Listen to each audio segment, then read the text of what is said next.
Halo, halo teman-teman. Halo, Kak.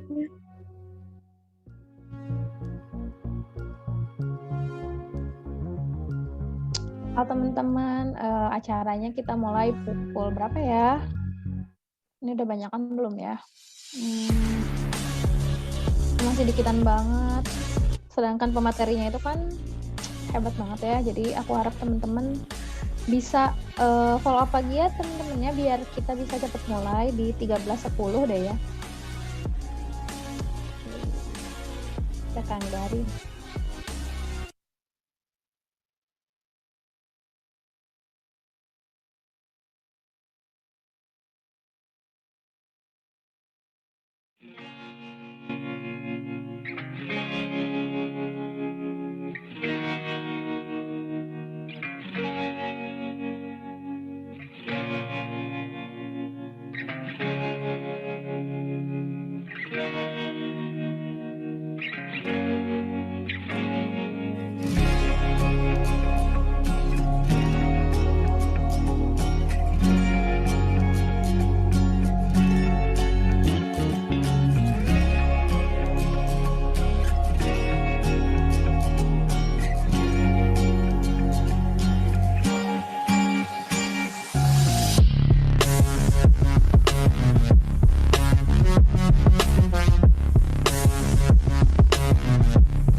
Oke.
Bismillahirrahmanirrahim.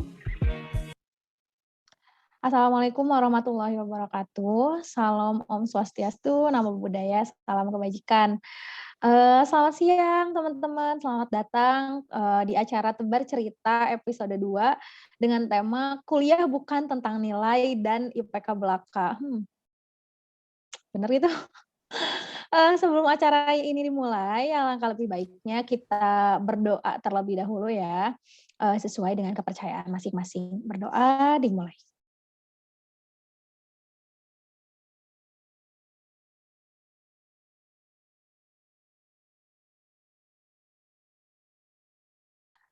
Oke, berdoa tidak pernah selesai.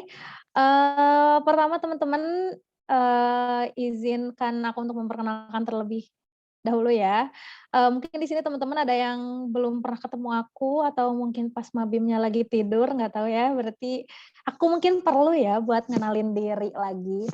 Perkenalkan aku Putri Neta, teman-teman bisa panggil aku Neta, nggak pakai H, Neta, Neta, dari Kimia Angkatan 2018. Selaku MC pada hari ini yang akan membersamai teman-teman dari awal sampai insya Allah sampai akhir acara ini. Saya juga ingin mengucapkan terima kasih ya, terima kasih banyak kepada teman-teman yang telah meluangkan waktunya untuk menghadiri kegiatan pada siang hari ini. Meskipun puasa, teman-teman harus tetap semangat ya. Kita juga kan di sini niatnya juga mau menimba ilmu, niatnya mencari sesuatu yang nggak asing gitu ya tentang tentang isu yang beredaran, eee, selama ini gitu. Kalau misalnya kuliah itu bukan tentang nilai dan IPK, emang bener, emang gimana gitu. Sedangkan selama ini kita ngerasa kalau misalnya kuliah tuh ngejarnya ya IPK gitu. Jadi kita sekarang akan ulas tuntas sama ahlinya.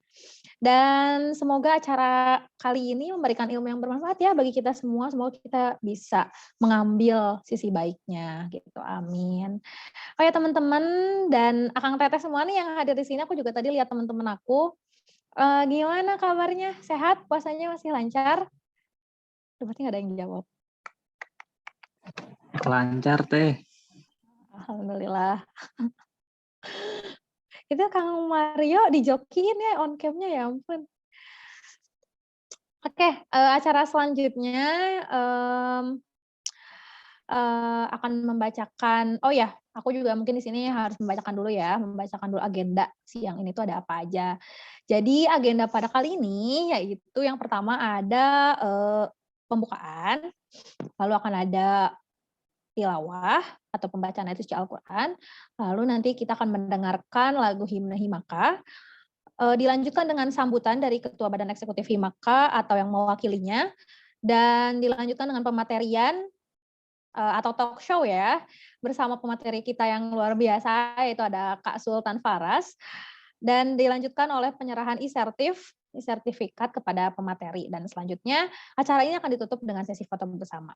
Baik, kita langsung saja ya ke agenda pertama, ke agenda selanjutnya. Tadi kita sudah membuka acara ini, lalu agenda selanjutnya itu mendengarkan lantunan ayat suci Al-Quran yang akan dibacakan oleh Kang Ihsan ya.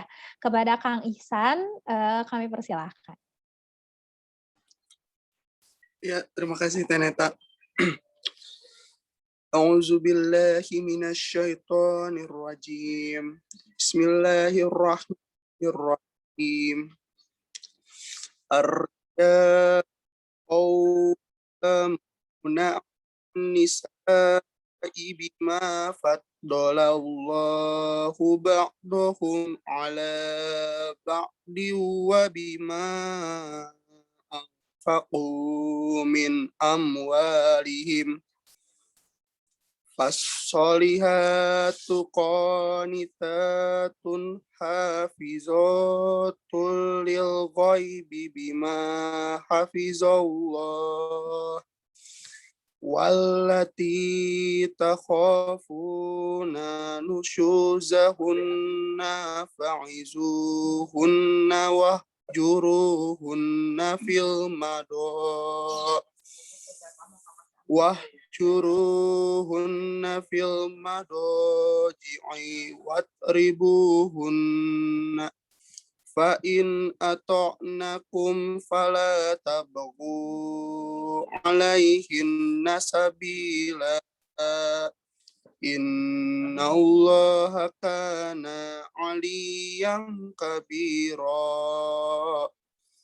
Shadaqallahul azim. Baik, terima kasih kepada Kang Ihsan atas pembacaan ayat suci Al-Qur'annya. Semoga Kang Ihsan selaku yang membacakan maupun kita selaku yang mendengarkan mendapatkan pahala dari Allah Subhanahu wa taala. Amin ya rabbal alamin. Baik, selanjutnya kita akan mendengarkan lagu Himne Himaka. Kepada panitia dipersilakan untuk memutarkan lagunya.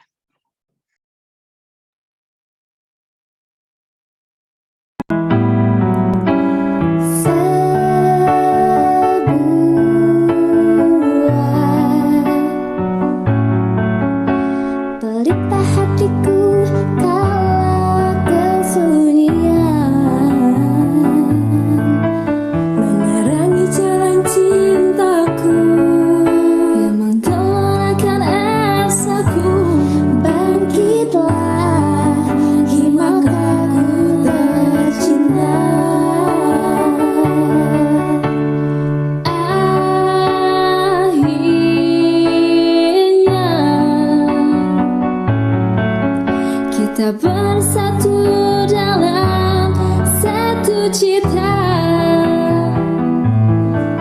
suka duka kita bersama.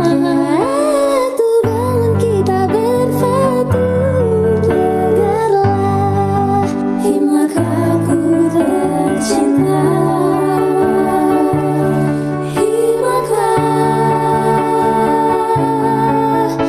pesona dirimu adalah tumpuan harapan yang menggetar luruhkan rasa, yang membangkitkan semangat. Dayalah himakaku tercinta.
Terima kasih pada panitia yang sudah memutarkan lagu Himne Himaka. Selanjutnya, kita akan mendengarkan sambutan dari Ketua Badan Eksekutif Himaka FMIPA Unpad atau yang mewakilinya kepada pihak Badan Eksekutif, dipersilakan.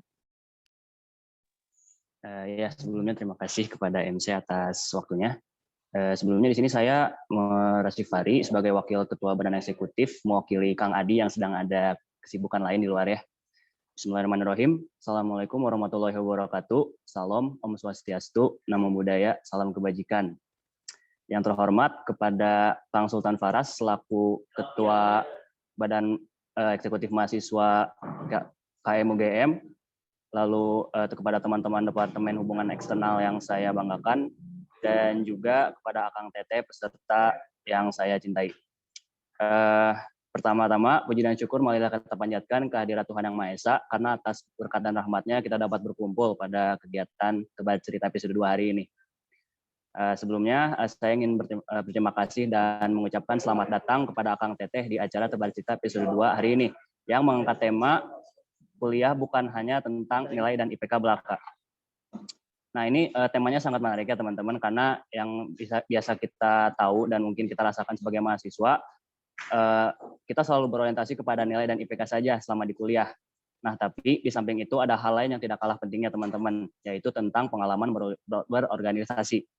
Nah, kenapa pengalaman berorganisasi ini penting? Karena disinilah kita dapat melatih soft skill kita, dan juga kita dapat mengembangkan kepribadian kita sebagai mahasiswa. Nah, untuk lebih lengkapnya nanti mungkin teman-teman bisa nih langsung sharing-sharing sama Kang Sultan Faras dari BEM UGM yang posisinya sebagai ketua juga udah kelihatan keren banget gitu ya. Pengalaman organisasinya pasti udah keren banget. Nah, mungkin cukup sekian yang dapat saya sampaikan. Mohon maaf bila ada kekurangan. Wassalamualaikum warahmatullahi wabarakatuh. Om Santi Santi Santi Om, Namo Buddhaya. Terima kasih. Saya kembalikan kepada MC. Baik, waalaikumsalam warahmatullahi wabarakatuh. Terima kasih Kang Rasif atas sambutannya ya, mewakili pihak Badan Eksekutif Himaka FMIPA Unpad. Baik, acara yang ditunggu-tunggu sebentar lagi akan kita laksanakan ya. Mungkin di sini saya juga ingin ngasih tahu dulu nih ke teman-teman semua tentang siapa sih pemateri kita kali ini dan seperti apa luar biasanya beliau sampai kita merasa beruntung itu bisa didatangi oleh beliau pada hari ini. Silakan panitia untuk menampilkan CV-nya.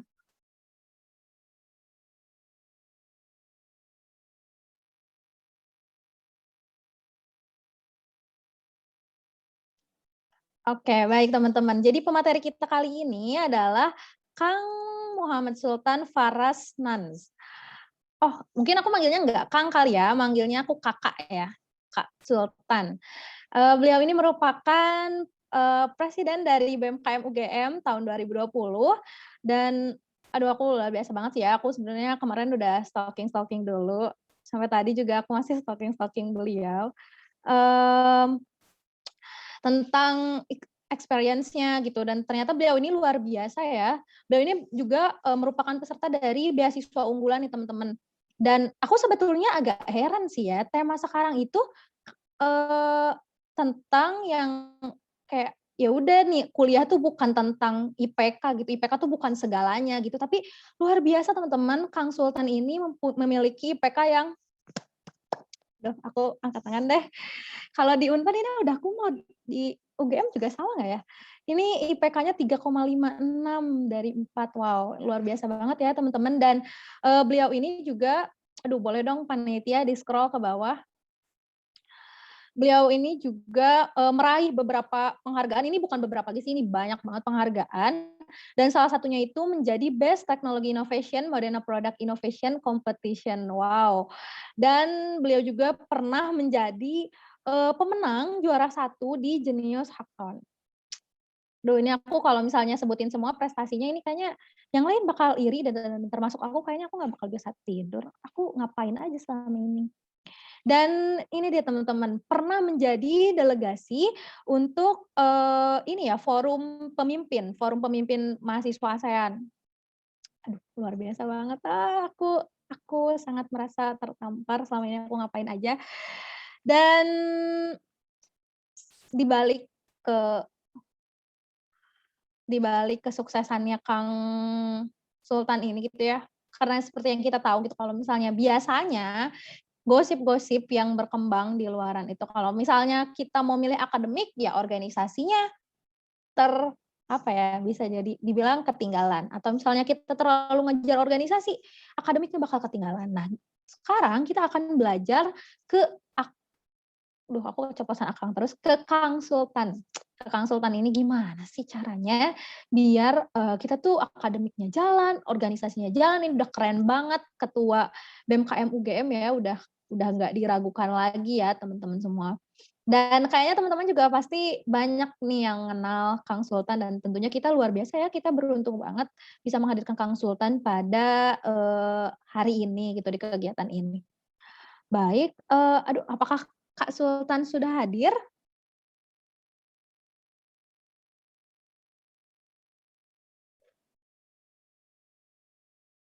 Halo Kak Sultan?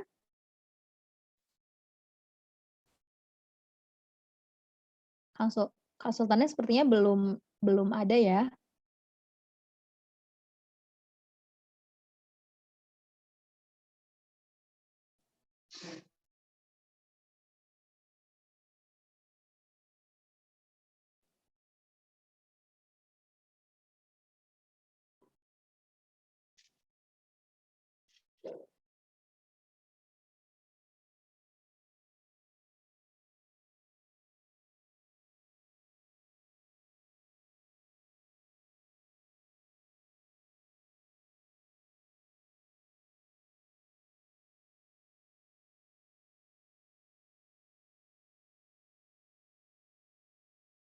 Baik, Kak Sultan sepertinya sudah hadir ya di tengah-tengah kita. Mungkin aku sapa dulu kali ya. Assalamualaikum Kak Sultan, halo selamat siang. Halo, waalaikumsalam Mbak. Halo Kak Sultan. Wah, apa kabar nih Kak Sultan? Senang sekali hari ini. Terima kasih sudah hadir di acara pada hari ini. Siap, alhamdulillah baik. Mbak, apa kabar? Semoga baik-baik aja ya, meskipun puasa. Alhamdulillah sehat, ya. Puasa di Jogja gimana nih Kak? Panas nggak? Ini kebetulan lagi di rumah Mbak di Sidoarjo, jadi nggak Oh di di Jogja. Sidoarjo. Ya. Oh ya.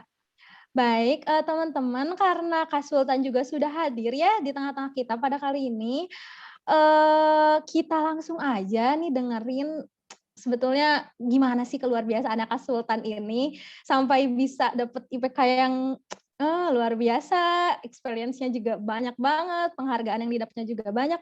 Baik langsung saja, silakan Kak Sultan. Siap, terima kasih Mbak Putri. Assalamualaikum warahmatullahi wabarakatuh. Selamat siang teman-teman semua. Salam kenal sebelumnya buat teman-teman himpunan kimia Unpad.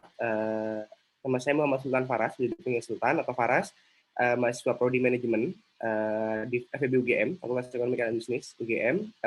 Terakhir kemarin diamanai sebagai presiden mahasiswa di UGM. Nah, jadi di siang ini, di puasa-puasa ini gitu, ini dapat amanah nih dari teman-teman pengurus himpunan kimia Unpad gitu, buat saling cerita, sharing gitu, mengenai dengan organisasi dan apa sih dampaknya ke individu kita gitu, kayak individu kita baik sekarang maupun di masa depan nantinya. Karena sebenarnya gini, kalau boleh cerita dulu, saya dulu bukan orang yang tertarik di organisasi ya, dulu banget gitu. Saya bukan orang yang tertarik di organisasi. Ketika SMP, SMA gitu, saya cuma sempat jadi pengurus OSIS di SMA 1 tahun doang gitu, udah selesai. Dulu awalnya saya cuman anak futsal biasa, anak futsal, anak SMP, SMA, anak yang ya udah futsal, pulang sekolah futsal gitu. Masih teman-teman di sini banyak yang kayak gitu lah. Yang kalau cowok mungkin futsal, kalau cewek ada kegiatan lain gitu ya. Ikut-ikut ekskul biasa. Tapi waktu mulai masuk kuliah itu kayak ngerasa ini udah beda nih kayaknya nih. Kuliah ini udah beda dan udah ngerasain kemarin waktu di SMA tahun kedua itu ngerasain senengnya di OSIS gitu, ketemu orang bisa ngobrol sama orang baru, bisa ngerjain sesuatu yang baru, bisa bikin hal yang baru, bisa apa ya, seneng aja gitu ngotak-atik ada masalah, nyelesain masalah, kemudian mengorganisir, mengelola teman-teman yang lain, itu seneng aja gitu, ngerasakan apa ya, ngerasakan pengalaman itu gitu. Nah, ternyata nggak taunya dari organisasi itu juga ternyata berdampak juga nih ke prestasi gitu, baik secara individu maupun secara network gitu, jaringan nantinya. Oke, mungkin aku sedikit cerita sebentar.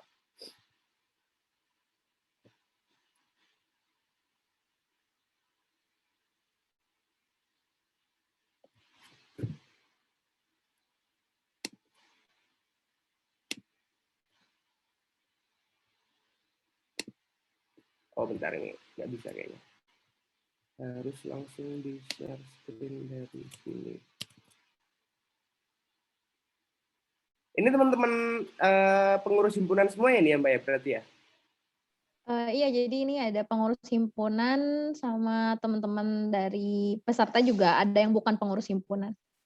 Oh, ada yang di ini ya, di luar juga ya? Ya.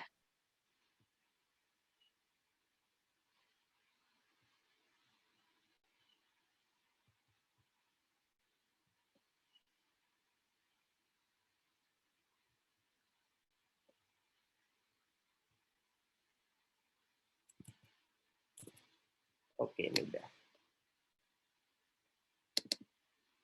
Nah, diawali sebenarnya waktu itu bertanya-tanya ya, kenapa kemudian penting nih untuk masuk masuk atau berkecimpung di organisasi gitu. Kalau teman-teman lagi ada waktu luang, uh, ini video lama sebenarnya TED Talk-nya Simon Sinek, atau juga pasti udah banyak yang udah baca bukunya atau lihat videonya tentang Start with Why gitu. Mulai dengan kenapa? Karena ada tiga level ya sebenarnya, ada tiga lapisan gitu. Pertama kita tahu apa yang kita lakukan, what do you do gitu, buat pertama. Terus kemudian how do you do, itu yang kedua. Kita tahu apa namanya, bagaimana kita melakukannya, dan tapi seringkali kita nggak tahu nih kenapa kita melakukan itu gitu. Sama kayak ketika kita milih jurusan, kadang kita tahu ingin apa, kita tahu bagaimana ke sana, kita tahu nih pengen saya pengen masuk jurusan kimia Unpad gitu. Terus ya masuknya lewat ujian ini, lewat SNMPTN atau lewat jalur yang lain. Tapi kenapa sih aku pengen ke kimia Unpad? Nah, kadang itu yang sulit untuk didapatkan sebenarnya. Tapi karena ketika kita sudah tahu apa esensinya, apa apa kemudian kenapanya, itu kita udah dapat, itu akan enak menjalaninya, sejujurnya. Karena kalau saya pribadi, saya kebetulan ambilnya jurusan manajemen. Saya dulu IPA, kemudian akhirnya murtad ke IPS gitu, menyimpang, orang-orang yang tersesat bisa dibilang, orang-orang yang tersesat dari IPA kemudian ambil IPS ke manajemen. Tapi waktu itu sudah diarahkan sama orang tua, udah ambil IPA aja, ambil teknik, ambil IT gitu. Saya sudah mencoba untuk ambil IT di ITS, tapi belum jalannya. Tapi justru dapatnya manajemen di UGM. Karena saya tahu kenapa saya masuk manajemen gitu. Karena saya senang ngotak-atik masalah, saya senang sama berbisnis, saya senang merencanakan gitu. Saya senang menganalisis, melihat sesuatu dalam skop yang paling kecil ataupun yang lebih besar. Nah, ketika kita sudah tahu nih kenapa, akhirnya itu enak, menjalankannya enak, jujur. Ketemu kalau udah kenapanya itu enak. Dan itulah yang kemudian akhirnya juga membawa saya ke pertanyaan gitu. Ketika di awal kampus ya, teman-teman pasti sering lah mengalami ya, mengetahui gitu, tahu soal ada yang mapres, ada yang mahasiswa prestasi, ada yang anak aktivis nih, ada yang akademis, penelitian, IPK bagus gitu-gitu. Dikotomis seolah-olah ada yang pinter, ada yang aktif lomba, ada yang senang banget organisasi kepanitiaan, ikut kerelawanan, aktif di mana-mana. Seolah-olah itu jadi dikotomis mungkin makna dikotomis adalah seolah-olah dikotak-kotakan, disendiri-sendirikan gitu. Terus saya mikir jadi ya, apa nggak bisa ya tiga-tiganya disatuin gitu? Apa nggak bisa tiga-tiganya ini menjadi sesuatu yang saling support gitu, saling membantu satu sama lain. Prestasi ditunjang dengan kemampuan akademis atau pencapaian akademis yang bagus dan dimanfaatkan untuk kegiatan aktivisme yang bermanfaat. Kenapa tidak bisa begitu gitu? Pikiran saya waktu itu. ya udah mungkin saya coba di semester awal, ya udah nyoba lah gitu. Nyoba beberapa kegiatan, nyoba aktif di BEM, nyoba beberapa kompetisi, lomba-lomba.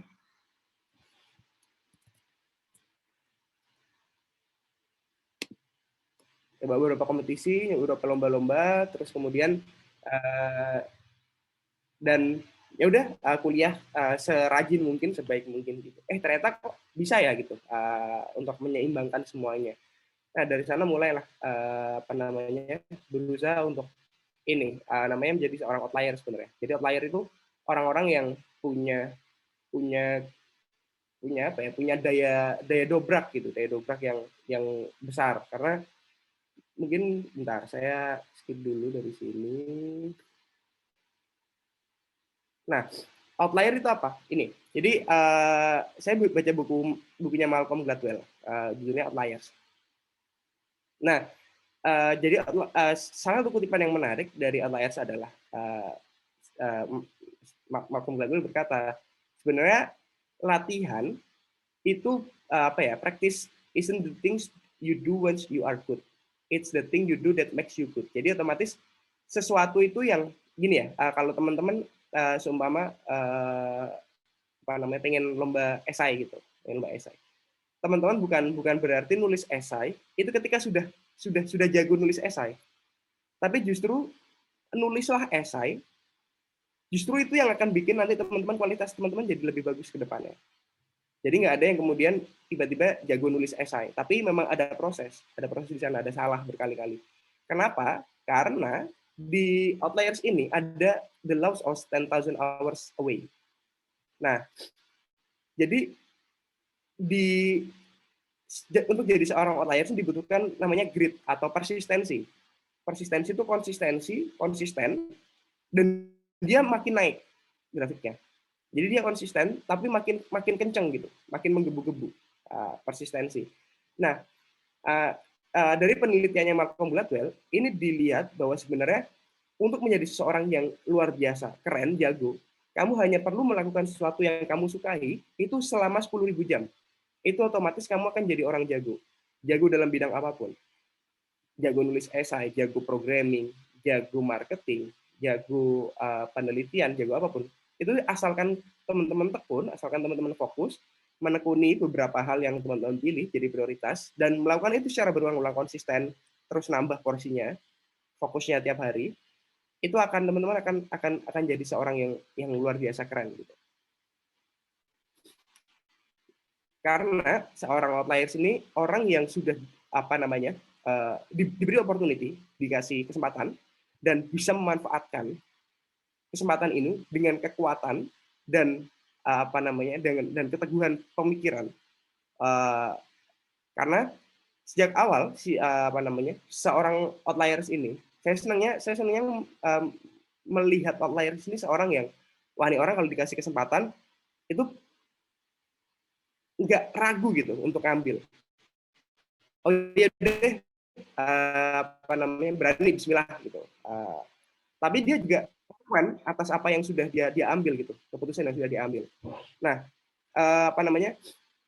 Karena di sini dia 10,000 hours, itu salah satu contoh yang dikasih adalah seorang Bill Gates gitu. Dia kan kuliah di Columbia University ya. Waktu itu belum ada komputer gitu. Terus kemudian seorang Bill Gates ini dia cuman ada komputer yang gede banget yang waktu itu masih seukuran satu ruangan gitu ya di perpustakaan Columbia University. Terus kemudian dia setiap pagi sebelum kuliah dan juga setiap sore setelah kuliah dia pasti ke ruangan komputer itu untuk ngoding.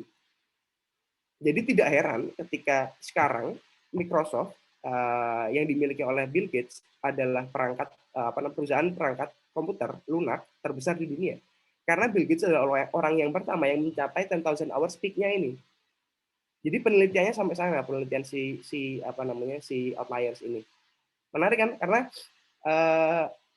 iya juga ya, karena orang-orang yang ahli, orang-orang yang konsisten, orang-orang yang berdedikasi itu pasti akan mencapai titik puncaknya gitu. Mungkin kalau yang sederhana yang paling diketahui banyak orang adalah pesepak bola gitu. Pesepak bola Cristiano Ronaldo, Lionel Messi, Xavi, Andres Iniesta, Steven Gerrard, Frank Lampard itu pasti sudah mencapai 10.000 jam latihan untuk menjadi seorang pemain profesional yang luar biasa.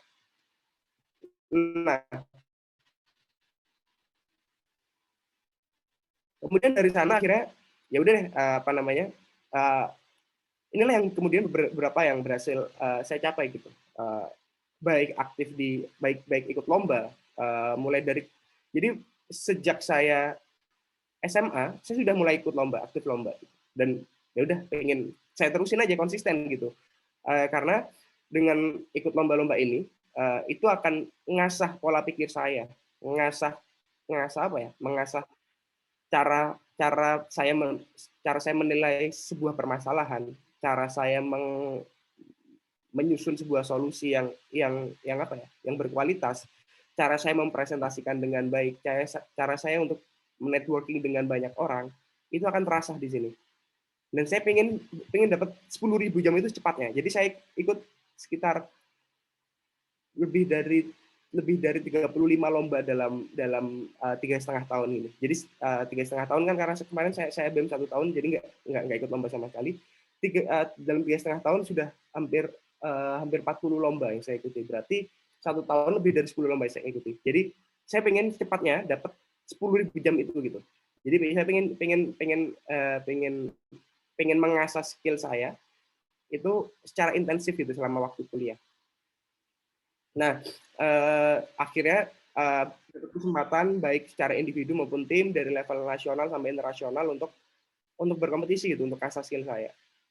Nah, selain itu juga saya juga pengen nih aktif untuk di kegiatan keorganisasian. Tetap saya akhirnya aktif juga di apa namanya, mulai dari di BEM fakultas jadi staff, kemudian jadi ketua di BEM fakultas, kemudian setelah itu aktif juga ya, jadi di apa namanya, di kegiatan ospek gitu, ospek di fakultas. Kemudian akhirnya yang tahun terakhir adalah jadi presiden mahasiswa di BEM UGM. Jadi dan di sini kalau tadi saya belajar soal melihat solusi, melihat permasalahan, melihat ini, melihat itu, di organisasi ini saya justru belajar lebih banyak soal bagaimana berempati, bagaimana mengelola banyak orang, bagaimana bisa membawa banyak orang itu dalam satu visi yang sama, bagaimana bisa mengelola banyak kepala untuk satu pikiran gitu, untuk satu tujuan, satu visi, bagaimana untuk bisa menciptakan sistem yang baik untuk agar organisasi ini bisa berkualitas dan berkembang nantinya ke depannya. Dan karena gini ya, kalau saya di organisasi ini belajar soal sistem. Bagaimana organisasi ini bukan hanya soal sekumpulan orang, tapi sekumpulan orang ini harus dijaga atau diciptakan sebuah sistem yang menjaga kualitasnya nantinya. Akhirnya ketika saya masuk di BEM FEB, saya membawa sistem namanya balance scorecard atau tabel KPI, tabel key performance indicator gitu. Nah, dengan tabel KPI ini semuanya bisa terencana dengan baik sampai sedetail-detail mungkin, karena kebanyakan organisasi ketika nantinya sudah berjalan organisasi, terus kemudian nanti evaluasinya akan normatif, monoton. Oh iya miskomunikasi, oh iya masalah telat lah dan lain sebagainya. Tapi kita tidak pernah melihat itu lebih jauh dari hanya sekedar itu. Gitu. Jadi otomatis saya ingin bahwa organisasi juga berkembang karena KPI kebanyakan dipakai di perusahaan dan perusahaan terus berkembang dari tahun ke tahun. Dan saya ingin organisasi juga melakukan hal yang sama, nggak stuck di satu tempat gitu, muter-muter di situ-situ aja. Otomatis bikin sistem untuk menggunakan tabel KPI atau balance scorecard untuk melihat semuanya, evaluasi lebih komprehensif, perencanaan lebih kompleks, lebih matang, sehingga organisasi ini bisa berkembang setiap tahunnya. Oke, kemarin target kita sekian, besok target kita sekian. Contohnya gini, ketika kita bikin seminar ataupun workshop kewirausahaan. Oke, target kita adalah sekian orang ini setelah nanti dapat workshop ini selama sekian kali, itu minimal ada 3 orang yang benar-benar punya bisnis. Oke, kita evaluasi nih, benar enggak, minimal ada 3 orang dari sekian peserta itu yang punya bisnis. Oh, ternyata cuma 2 orang. Oke, evaluasinya kenapa? Kita cari feedback dari peserta. Apa kurangnya workshop kemarin? Nah, itu dipakai perbaikan untuk perencanaan tahun depan. Perencanaan tahun depan diperbaiki lagi, ditingkatin kualitasnya. Oke, dapat evaluasi lagi, tahun depannya ditingkatin lagi. Jadi ada terus continuous improvement namanya. Kalau di bidang teknik industri itu namanya continuous improvement. Nah, itu menariknya di organisasi itu gitu. Kita belajar sistem karena kita nggak cuma mengelola orang itu hanya dengan komunikasi kita, tapi kita juga perlu perangkat yang tidak terlihat ya, terlihat maupun tidak terlihat, untuk mengelola organisasi ini dengan baik. Karena saya belajar balance scorecard ini dari lomba justru dengan lomba. Oke, ternyata seperti ini ya, apa namanya, balance scorecard itu di perusahaan. Oke, saya coba di organisasi ternyata berjalan, di BMKM berjalan sangat baik, dan saya bawa ke BMKM UGM. Di BMKM UGM berjalan sangat baik juga. Dan saya juga pengen bahwa organisasi ini punya kualitas sumber daya manusia yang bagus. Nah, karena saya waktu itu pernah ngerjain kasus soal sumber daya manusia perusahaan, saya tahu bahwa oke, organisasi yang bagus adalah organisasi yang memulai pengelolaan kualitas SDM-nya itu dimulai dari inputnya. Kan ada input, kemudian proses, ada output. Input pun ada berbagai. Ada mulai dari oprek, penjaringan masuk, ada appraisal, penilaian, ada seleksi. Nah, setelah seleksi baru lolos. Setelah lolos baru di-upgrading, kemudian output selesai dari organisasi, dia kualitasnya seperti apa. Nah, saya memahami bahwa yang paling kritikal dalam sumber daya manusia adalah di proses inputnya. Nah, inputnya ini harus dijaga benar nih. Kita harus ngeset standar yang berkualitas, kita harus ngeset kriteria yang berkualitas, kita harus ngeset kriteria seleksi yang berkualitas, kita harus bikin proses appraisal atau penilaian ketika masuk awal yang berkualitas juga. Nah, dari sana muncul beberapa hal kayak, wah ini yang daftar kok sedikit ya, karena memang lebih sulit untuk masuk. Waktu saya dapat amanah baik di BMFB maupun di BEM UGM, itu saya bikin sulit untuk masuk jadi pengurus. Otomatis nilainya turun, tapi orang-orang yang masuk ini adalah orang-orang yang berkualitas, dan itu terbukti. Saya nggak pernah sampai harus mengeluarkan pengurus harian saya karena kinerjanya jelek, karena sejak awal sudah saya seleksi. Waktu itu lewat lewat lelang jabatan. Dengan lelang jabatan itu profesionalitas terjaga, nilai kekeluargaan juga tetap terjaga. Karena teman-teman ini sudah berproses sejak awal bareng-bareng. Teman-teman sudah tahu visinya bareng-bareng, nggak cuma sekedar mengandalkan keakraban semata. Oke, nah selain itu juga saya berusaha juga untuk tetap seimbang dalam akademis gitu. Tetap ikut konferensi, tetap ikut tetap ikut bikin paper, riset dan lain sebagainya, karena jujur saya senang karena di setiap organisasi pun saya menetapkan data driven gitu, berbasis data. Organisasi yang berbasis data, organisasi yang nggak cuma mengandalkan soft skill, tapi hard skill juga harus dipakai. Contohnya tahun kemarin akhirnya saya bikin Kementerian Analisis Digital yang saat ini dilanjutkan juga karena saya melihat tren data digital mulai naik nih. Kenapa nggak kita utilisasi di organisasi kemahasiswaan? Akhirnya kita pakai dan itu jadi salah satu pionir di Badan Eksekutif Mahasiswa di seluruh Indonesia, baru BEM UGM yang punya itu. Karena saya senang main data dan lain sebagainya, akhirnya itu juga yang terkoneksi nih antara kegiatan kompetisi, kegiatan akademis, dan di organisasi ini enak, bisa saling terkoneksi dengan baik. Dan justru tidak saling mengurangi, tidak saling bertabrakan. Kalau pengalaman saya pribadi, enak-enak aja gitu. Karena kadang riset tentang ini kepake juga buat lomba, kepake juga buat organisasi. Riset tentang di organisasi, kepake juga di lomba ternyata. Jadi enak gitu, bisa berjalan seiringan bareng-bareng gitu. Nah, setelah itu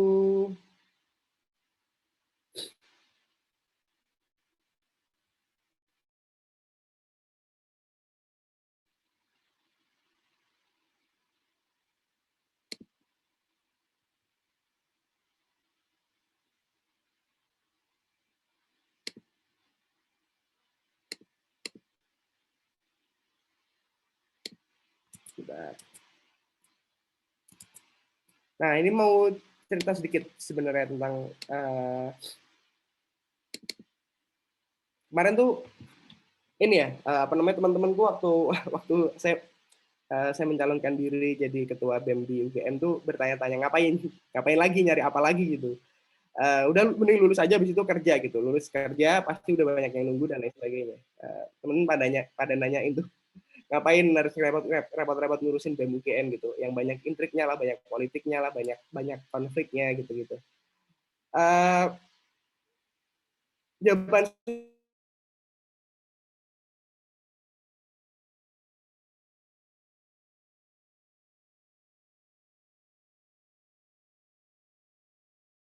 lain selain itu, karena itu juga jawaban yang dikasih sama orang tua saya ketika merestui saya buat, oke, silakan untuk nggak apa-apa molor kuliahnya, silakan konsekuen, semuanya ditanggung pribadi ya, tapi ya UKT sudah tidak ditanggung orang tua, uang jajan juga nggak ditanggung orang tua, silahkan konsekuensinya pribadi.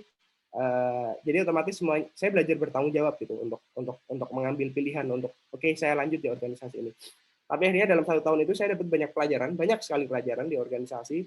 Saya mendapatkan rasa solidaritasnya. Saya mendapatkan cara bagaimana untuk ada di bawah tekanan. Karena kemarin ketika di bulan Maret baru awal transisi, baru mau oprek pengurus baru, jebret kena COVID, gimana tuh?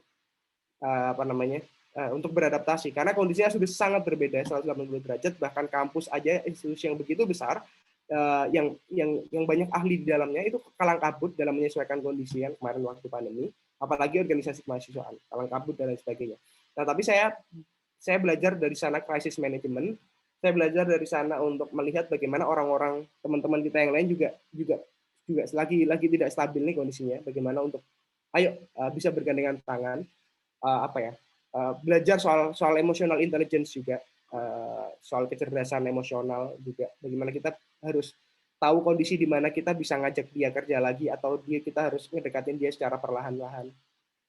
Nah, akhirnya tapi dengan banyak tantangannya itu, akhirnya kita tetap bisa berjalan, tetap bisa berkontribusi dengan baik. Kemarin waktu di corona, karena kita tahu bahwa oke, kebutuhan dasar teman-teman mahasiswa adalah soal kebutuhan dasarnya, soal makanan, soal kebutuhan medis, soal kebutuhan kesehatan gitu-gitu. Oke, kita bikin satu portal terintegrasi untuk kebutuhan teman-teman mahasiswa se-UGM. Kita kasih tahu lokasi makan yang masih buka di mana karena banyak yang tutup. Kita sediain paket sembako, total ada 5.700 paket sembako selama 3 bulan yang kita salurkan. Kita sediakan akses ke layanan klinik kesehatan milik UGM yang update gitu. Harus kemana, kemudian prosedurnya seperti apa. Itu saya punya kepuasan tersendiri di sana. Dan dari sana saya belajar bahwa ternyata melayani itu semelegakan ini ya. Meskipun nggak dapat imbalan material, nggak dapat imbalan apa, banyak resiko yang harus ditanggung, tapi ada kepuasan tersendiri gitu bagi saya ketika ngelihat bahwa teman-teman ketika dapat sembako tuh, matur nuwun banget Mas, kemarin saya benar-benar nggak tahu lagi kalau nggak dapat sembako ini karena orang tua juga udah berhenti ngirim gitu. Matur nuwun banget, ini minggu depan masih bisa dapat kan Mas? Oh ya, masih bisa Mas. Itu setelah ngobrol sama teman yang dalam kondisi kesulitan dan bisa kita bantu tuh, wah, gimana ya kemarin kalau kita nggak berjuang sekeras ini gitu. Apa kabar nih teman-teman yang lain yang kondisinya lagi sulit banget gitu. Nah, akhirnya ini 5.400 sembako dalam 3 bulan di 7 gelombang yang disalurkan. Dan kemarin di advokasi kebijakan kampus, salah satu fokusnya kan advokasi kan soal kebijakan UKT, itu kita berkeringat bersusah payah melakukan riset dengan responden sebanyak 1.100 dengan stratified random sampling tiap fakultas, tiap jurusan, tiap angkatan. Kemudian akhirnya goal juga setelah proses yang panjang mulai dari proses riset bulan April, kemudian ada konsolidasi di bulan Maret April, kemudian ada publikasi di bulan Mei, ada proses audiensi di bulan Mei, kemudian di bulan Juli kita masih ada aksi, dan akhirnya muncullah kebijakan keringanan UKT dengan tambahan beasiswa sebanyak 2.000 beasiswa. Kemudian pemberian keringanan terhadap lebih dari 6.000 mahasiswa. Itu ada rasa kepuasan tersendiri ketika perjuangan yang panjang itu akhirnya membuahkan manfaat untuk teman-teman banyak gitu. Dan selain itu juga tetap meskipun kondisi sulit, masyarakat tetap memerlukan kehadiran kami. Akhirnya total ada 170 sekian juta donasi yang tersalurkan, baik itu dalam berupa donasi sembako, baik itu berupa paket makanan nutrisi untuk tenaga kesehatan, APD, tenaga kesehatan, ke yayasan juga, ke desa-desa paling terpencil. Kami juga kebetulan di tahun itu mendapatkan kesempatan untuk mendapat dana hibah dari Kementerian Pendidikan dan Kebudayaan, program BHP 2D 933 juta di Desa Ngargoretno di Magelang, dan sampai sekarang teman-teman bisa cek di desangargoretno.com. Berkembang sangat pesat desanya. Beberapa kali sudah mendapatkan penghargaan dari pemerintah kabupaten maupun provinsi, dan jadi salah satu destinasi turis yang utama salah satunya di Magelang sekarang. Karena saya benar percaya di organisasi ini kita nggak belajar untuk menjadi yang paling pintar, kita nggak belajar menjadi yang paling keren, kita nggak belajar menjadi yang paling jago, tapi kita bersama-sama menyalakan suara harapan dan terus mengabdi sepenuh hati di organisasi ini. Itu mungkin nanti kita akan lebih banyak ngobrol, teman-teman. Aku juga ingin tahu teman-teman gimana selama ini pengalamannya di himpunan ataupun di luar himpunan juga, dinamikanya gimana kalau di Unpad. Kita bisa ngobrol-ngobrol, sharing-sharing itu. Terima kasih. Wah, baik. Luar biasa Kak Sultan, makasih. Ya. Mungkin ada hal yang ingin disampaikan lagi Kak Sultan? Dari teman-teman aja, gimana teman-teman ini kondisi kemarin pandemi itu di himpunannya gimana? Apa sudah kembali normal, apa kemarin ada kesulitan waktu harus transisi beradaptasi ke kondisi pandemi di tahun kemarin gitu? Mungkin bisa cerita-cerita juga.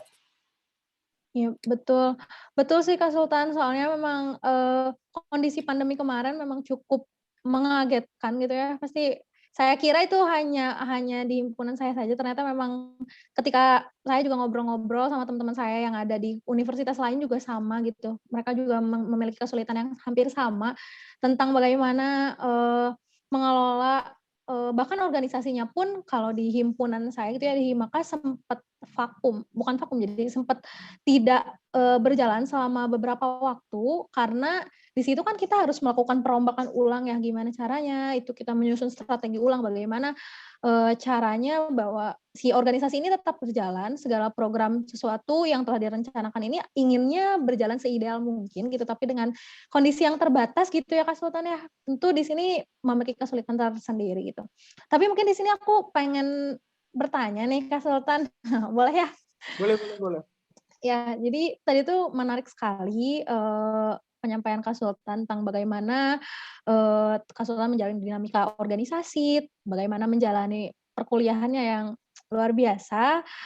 Bagaimana sih cara manajemen Kak Sultan gitu dalam menjalani proses aku ini harus misalnya organisasi ini aku bagaimana caranya aku bisa fokus tetap organisasi tapi akademik juga nggak lalai, soalnya biasanya Kak Sultan kebanyakan yang saya dengar juga orang-orang tuh underestimate kalau dengar, oh ya udah IPK tuh bukan segalanya, akhirnya di akademiknya lalai gitu. Padahal kan tidak semua orang takdirnya itu sama seperti Albert Einstein, tidak semua orang takdirnya itu sama seperti Bill Gates gitu ya. Maka dari itu di sini juga aku punya pertanyaan gitu, gimana sih Kak Sultan caranya biar ya organisasi kita tetap jalan, kita tetap bisa bermanfaat untuk orang banyak, tapi kita juga akademiknya tetap nggak lalai gitu dalam menjalankan kewajiban kita gitu. Oke, kalau saya pribadi nggak ngatur waktu yang strict ya. Maksudnya, harus jam sekian harus belajar, jam sekian harus ngerjain tugas, jam sekian harus ngapain, jam sekian harus ngapain. Enggak. Ya kalau waktunya belajar ya belajar, waktunya tidur ya tidur, waktunya main ya main gitu. Ya sewajarnya. Tapi yang saya ambil adalah konsistensi sebenarnya. Berusaha untuk konsisten. Contohnya gini, kalau saya meyakini bahwa saya pengen ahli di di kompetisi itu bisnis case karena saya pengen jadi konsultan di ketika setelah lulus. Jadi saya sudah punya targetnya, oke, dalam 10 tahun saya harus jadi apa, dalam 15 tahun harus jadi apa, 25 tahun harus jadi apa, 30 tahun harus jadi apa. Saya tarik ke belakang, oke, tahun ini saya harus ngapain, bulan ini saya harus ngapain, minggu ini saya harus ngapain, hari ini harus ngapain. Jadi ada track yang jelas gitu. Oke, kalau saya pengen jadi konsultan, saya tahu bahwa track record-nya orang-orang ini dulu kebanyakan ikut kompetisi lomba bisnis gitu. Oke, lomba bisnis, levelnya minimal internasional. Kalau saya nggak mulai hari ini untuk nyoba 1-2 lomba bisnis case yang tingkatnya regional, saya nggak akan pernah capai level internasional nih. Saya nggak akan pernah jadi konsultan nih. Jadi ada prosesnya di sana bertahap gitu. Pola pikir itu yang berusaha saya bangun sebenarnya. Oke, apa namanya, seumpama saya pengen ketika nantinya setelah jadi konsultan, saya pengen nih untuk punya perusahaan sendiri. Oke, untuk punya perusahaan sendiri biasanya adalah orang-orang keuangan di bidang keuangan gitu. Oke, orang bidang keuangan. Oke, saya ambil jurusan keuangan atau konsentrasinya keuangan. Nah, dari sana saya tahu bahwa orang-orang keuangan ini punya satu sertifikasi yang bagus namanya CFA, Certified Financial Analyst. Oke, CFA saya harus ambil.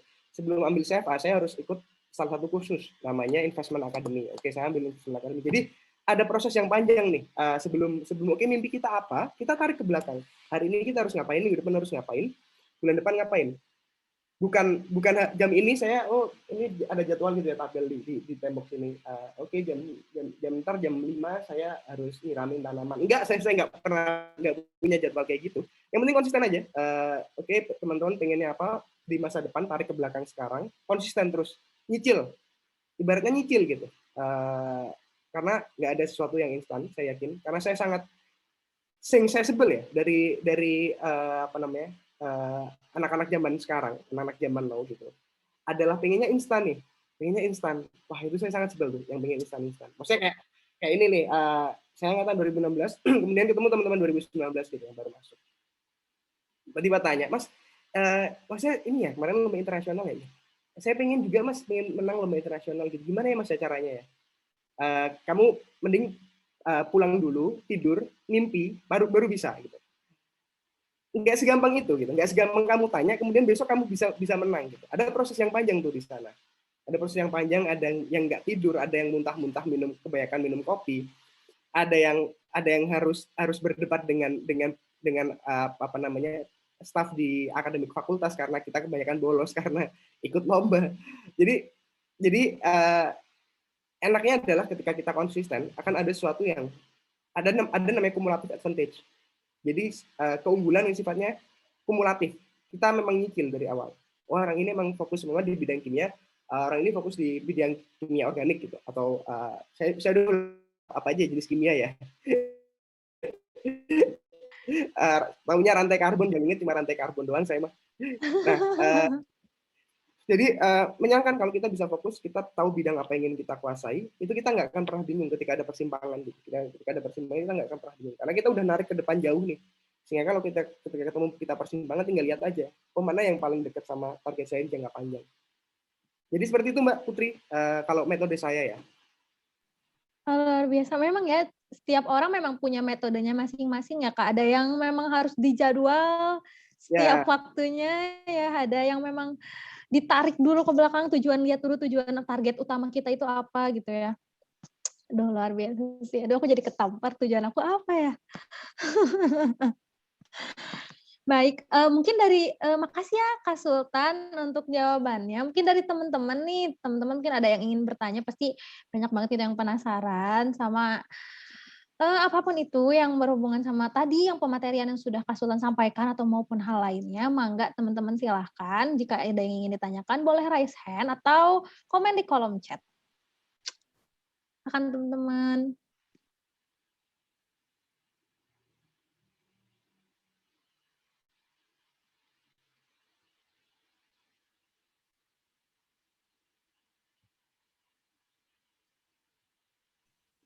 Halo, halo. Halo, ya mangga Kang Garin. Harus on cam? Bebas, tapi on cam aja biar kelihatan ganteng, Kang. Oh, ya udah. Oh, salam kenal Kang Sultan. Saya dari Kimia 2018, Kang. Izin bertanya. Tadi salah satu keputusan yang menurut saya sangat besar itu ketika Akang jadi ketua BEM yang menentukan staf-staf bawahan Akang atau partner kerjanya yang disaring seketat mungkin gitu, Kang. Nah, apakah Akang sudah terpikirkan gitu dampak ke depannya bagaimana gitu dari sangat ketat penyaringannya gitu, Kang? Itu maksudnya gimana, Kang? Jadi kan maksudnya dari tahun-tahun sebelumnya mungkin syaratnya nggak terlalu ketat ya Kang. Nah, Maksudnya ya, nah ketika tahun Akang itu syaratnya sangat ketat. Jadi kan dikhawatirkannya ada gap pendaftar yang cukup banyak gitu. Dikhawatirkannya kan kalau gap pendaftaran cukup banyak, ntar dikhawatirkannya pengurusnya kurang gitu Kang. oh ya ya ya ya ya ya. Oke oke oke oke oke. Menarik nih, menarik. Karena ini ya, kalau saya pribadi mengedepankan gini, saya senang sama orang yang kerjanya cepat, efisien, efektif, nggak banyak ngeluh, nggak banyak ngomong, tapi bisa selesai gitu kerjaannya. Bukan berarti saya nggak bisa diajak guyon ya gitu. Saya banyak kalau kerja pun banyak guyonnya daripada kerjanya. Tapi pada intinya adalah saya pengen ada satu kerjaan yang bisa dikerjakan oleh satu orang daripada ada satu kerjaan butuh 10 orang untuk mengerjakannya. Saya cuma butuh satu orang ini yang bisa ngerjain satu kerjaan itu gitu. Bukan soal kuantitas banyak-banyakan. Oke, kita target kita semua satu departemen punya 10 orang, 10 staf baru gitu. 10 staf baru buat apa gitu? Kalau bisa cuma 3 staf baru.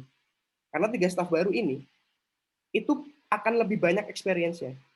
Nanti senior-seniornya juga akan lebih fokus karena lebih sedikit yang harus dibimbing gitu. Nah, itu lebih enak loh sebenarnya, membimbing sedikit mungkin orang, itu lebih enak. Karena kita lebih fokus, kita lebih punya banyak waktu untuk sharing dengan dia, karena dia lebih punya banyak pilihan tantangan untuk silakan dieksplor gitu. Karena makin banyak orang, itu makin dilihat nih organisasi ngapain masukin banyak orang, tapi di dalamnya kita nggak dapat apa-apa.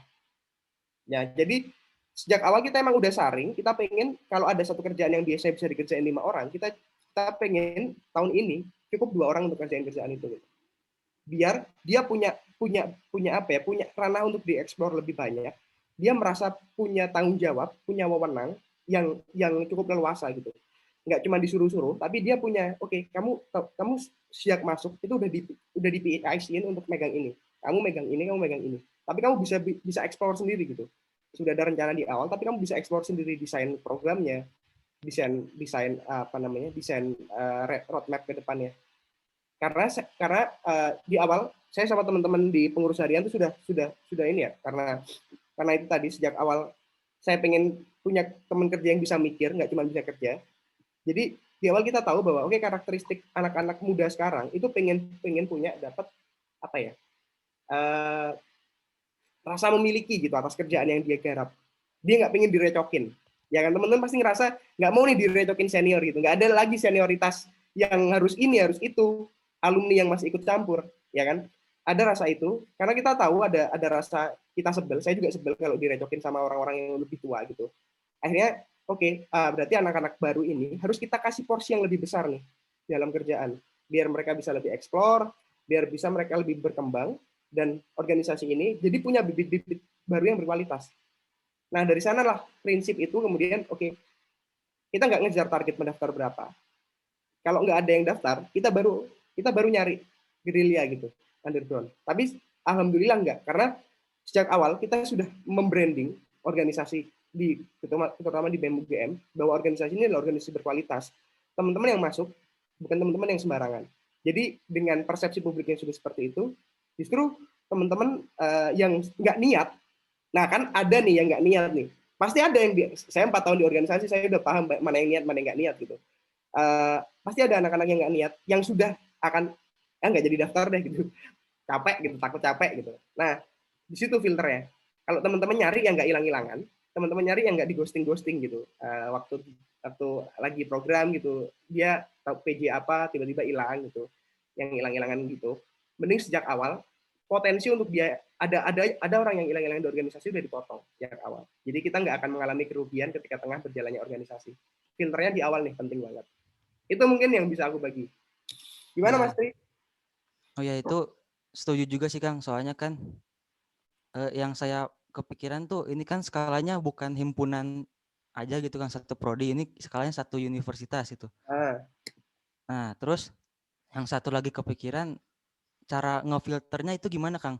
Kalau berdasarkan CV gitu Kang, kan nggak banyak orang juga yang dia cuman CV-nya doang bagus itu Kang, tapi orangnya enggak gitu. Sepakat. Terus kalau kita lihat dari hasil wawancara kan itu cuma 1 hari doang gitu Kang. Jadi tidak bisa merepresentasikan keseharian dia. Nah, yang sudah saya terpikirkan tuh sebelumnya ya mungkin diadakannya magang terlebih dahulu gitu Kang di BEM. Jadi kita bisa lebih terfilter gitu anak-anak yang mana aja. Nah, kira-kira cara ngefilternya gimana, Kang? Oke, jadi ada 2 level ya. Mungkin saya sambil share screen. Ini yang filter level pengurus harian, level pengurus harian. Jadi kalau biasanya teman-teman mungkin ada yang ada di benak teman-teman untuk aktif di BEM, apalagi universitas ya, itu politis banget kan ya. Ada unsur politis yang sangat kental. Tapi saya berusaha menghilangkan itu gitu. Meskipun ada partai mahasiswa, ada organ ekstra di sana yang berkecimpung gitu. Tapi saya berusaha untuk membatasi mana yang levelnya profesional, mana yang levelnya politis. Jadi ketika awal, yang biasanya pengurus harian itu menteri-menteri biasanya ditunjuk nih, oke, kamu dapat jatah ini, kamu dapat jatah ini. Saya nggak mau. Saya bilang kalau teman-teman mau ngusung saya, teman-teman ikuti cara main saya gitu. Jadi akhirnya waktu itu cara memilih menteri panjang 2 bulan. Milih menteri itu 2 bulan. Ada proses di awal tuh proses. Jadi menteri ini dikasih kamu daftar. Setelah itu kamu akan mengalami proses lobby. Jadi dia harus ngejar menteri yang lama, Menko yang lama, atau orang-orang yang memang ahli di bidang itu untuk diwawancara dapetin data. Nah dari proses dapetin data itu ada proses selanjutnya. Itu proses dia bikin rencana program 1 tahun ke depan untuk kementerian itu. Nah dari ada 16 kementerian yang dibuka, itu ada 60 pendaftar. Jadi masing-masing kementerian itu rata-rata ada 4 pendaftar loh, dengan proses yang sedemikian sulit. Nah dari sana ternyata, wah gila sih dampaknya, ternyata teman-teman ini jadi lebih matang ketika nanti berjalan menjalankan kementeriannya gitu, operasional kementeriannya, karena di pikiran mereka udah banyak banget gitu. Mereka udah tahu dari tahun lalu seperti apa, mereka dapat second opinion, dapat perspektif yang berbeda dari memang orang yang ahli di bidang itu. Contohnya Menteri Sosmas nih, nah dia ngobrol sama orang LSM yang memang berkecimpung di bidang masyarakatan gitu. Dia dapat insight, dapat wawasan, dapat jaringan juga. Terus dia bikin rencana program disesuaikan dengan itu. Nah dari sana dia bisa jalan sendiri. Saya nggak ngapa-ngapain, saya tinggal ya udah ngawasin aja. Karena sejak awal itu udah terencana dengan baik sekali. Enak banget tuh kalau udah kayak gitu. Karena seringkali kalau kita milih kepala departemen atau kementerian itu ditunjuk, dia nggak tahu habis itu harus ngapain. Kita yang repot gitu. Saya nggak mau itu terjadi gitu. Jadi silakan belajar sendiri, teman-teman merencanakan sendiri. Saya bimbing. Saya ada di samping teman-teman kalau teman-teman bingung gitu. Berjalan 1 tahun tuh enak, meskipun corona kemarin kita nggak pernah vakum sama sekali. Ketika corona diumumin hari Rabunya terus sore kita rapat, kita langsung rombak semua program kerja, besoknya langsung jalan lagi. Jadi karena memang sejak awal ini teman-teman udah punya bekal yang cukup untuk kondisi susulit apapun tetap bisa berjalan. Karena ada beberapa yang ini ya, cuman ada beberapa yang program kerjanya harus benar-benar total hilang karena nggak bisa gitu karena kondisi COVID. Kayak kemarin ada salah satu program gede mau bikin festival, tetap bisa berjalan di bulan September kemarin dengan online dan targetnya juga tetap bisa tercapai. Jadi permasalahannya adalah bagi saya paling penting. Saya orang manajemen adalah planning, organizing, leading, controlling, dan planning adalah yang pertama. Jadi perencanaan paling penting. Itu yang level PH ya. Kalau level di staff tetap sama, ada tugas juga. Dan itu dibeda-bedakan tiap kementerian. Dan jadi proses rekrutmennya 3 minggu, dan di minggu kedua itu ketemu. Jadi diajak kongko, diajak sarasehan bareng, diajak ngobrol, biar tahu oke, Kementerian Sosial Kreatif ngapain, oke sosial aksi propaganda ngapain, oke Kementerian Riset ngapain. Jadi kita kasih tahu mereka dulu, kementerian ini ngapain, kerjanya ngapain, budayanya seperti apa. Setelah itu kamu ada tugas, selesaiin tugas ini. Nah dari sana kita bisa nilai dia serius atau enggak, dia fit atau enggak sama kementeriannya. Jadi memang sejak awal dikasih bekal dulu, terus ditantang, di challenge. Nah dari challenge ini ketika ketahuan dia niat atau enggak. Karena kalau dia udah niat, sekali niat, dia akan konsisten terus jalan. Mungkin itu mungkin. Oh, berarti kalau saya bisa nyimpulin berarti dari terpilihnya ketua mungkin nyari ring 1 dulu berarti para menterinya ya. Iya. Baru ke staff. Oh. Memang harus bertahap. Iya, soalnya dulu juga sempat terpikirkan metode gitu Kang. Cuman dikhawatirkan kan kalau skalanya cuman prodi gitu, ketika metodenya gitu malah nggak ada yang daftar gitu Kang. Karena kan kalau kimia itu ya identiknya ya neliti gitu, jarang yang ke organisasi gitu Kang. Iya. Ya udahlah. Mungkin Tapi gitu di tuh. ini ya akhirnya kemarin setelah di BEM UGM, karena kan saya sendiri pembawa kultur lelang jabatan itu dari BEM fakultas gitu. Setelah di BEM UGM beberapa BEM fakultas akhirnya niru di geografi, di FIB, terus kemudian di teknik kalau nggak salah, di farmasi itu lelang jabatan semua sekarang akhirnya. Jadi nggak masalah diterapkan di level manapun karena sebenarnya itu adalah sistem. Kita membangun sistem yang agar organisasi ini lebih berkualitas sih sebenarnya dengan lelang jabatan itu. Karena kan kalau lelang jabatan kan sebenarnya orang-orang yang dulu jadi staff itu kan berpotensi buat naik nih jadi kepala departemen gitu ya.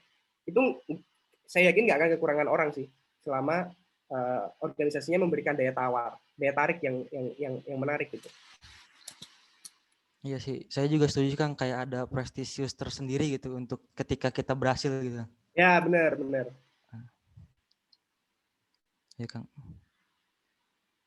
Oh iya, ini Kang kalau di UGM sendiri apakah untuk program kerja dan aturan-aturannya kita mengacu pada tahun sebelumnya gitu Kang?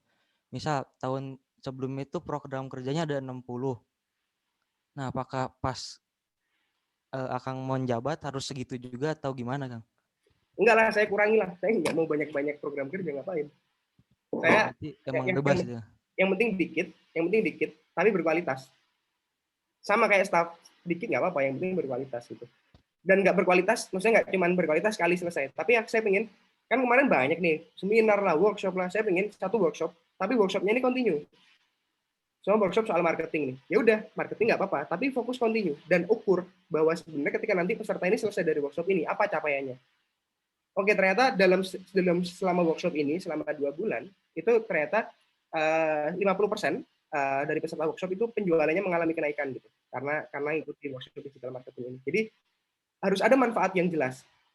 Saya nggak mau cuma ngadain workshop, bikin capek panitia, ngeluarin duit organisasi buat sesuatu yang buang-buang waktu, buang-buang tenaga nggak penting gitu. Saya pengen tahu bahwa ini benar-benar punya manfaat, terutama buat teman-teman UGM dan masyarakat luas. Nggak cuman buat laporan LPJ dan juga publikasi di sosmed. Tapi apa dampak realnya? Saya kejar. Saya benar-benar kejar. Jadi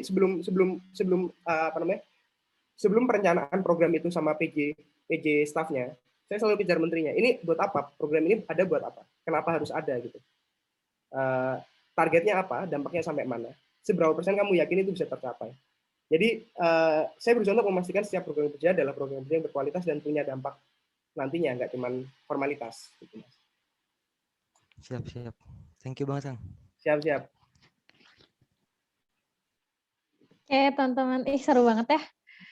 Luar biasa, Kang Garin juga pertanyaan bagus banget, Kak Sultannya juga menjawabnya luar biasa.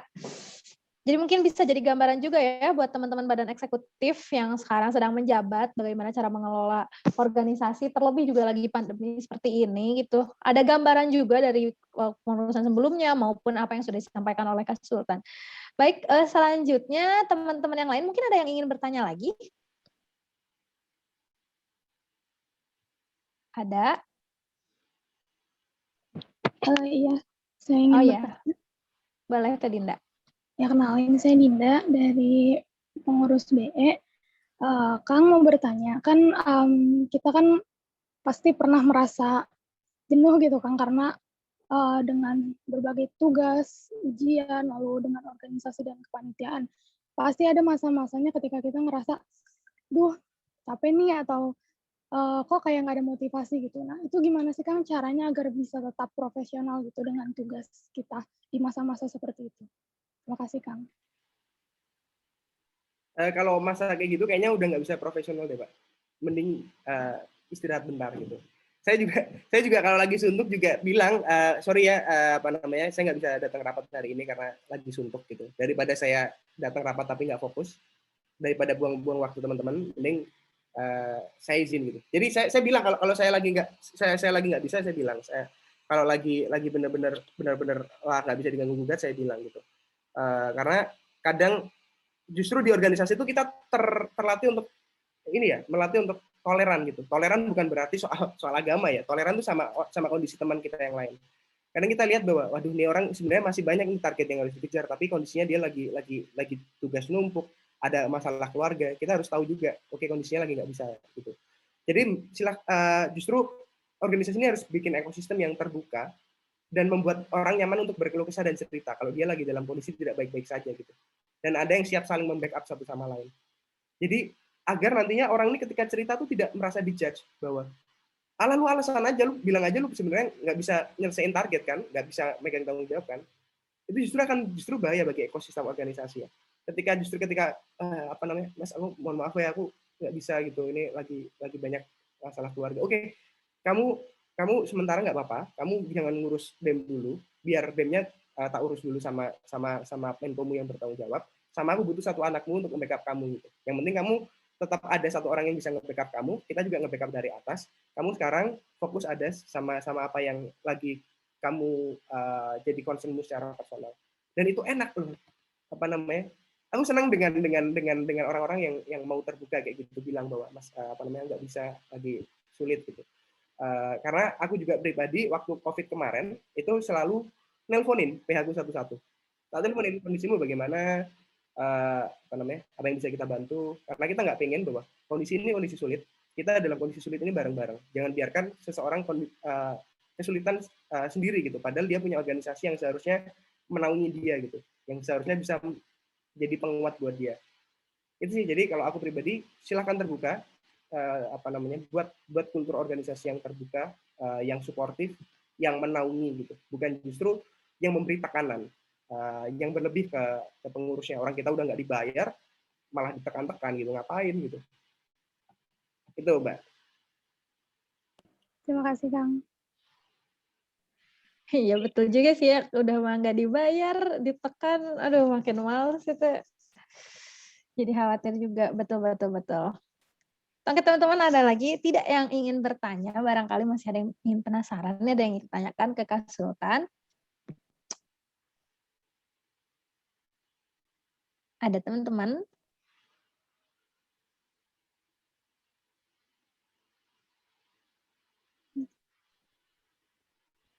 Oh iya kan, mungkin dari aku lagi ya. Aku sebenarnya penasaran sih tadi sama budaya organisasi di UGM gitu ya. Apakah semua budaya organisasi UGM itu kebanyakan seperti itu gitu. Soalnya kan saya juga dulu pernah studi banding ya ke UGM, ke kimia. Nah, terus di situ juga emang, tapi di sana tuh kayak masih kental sama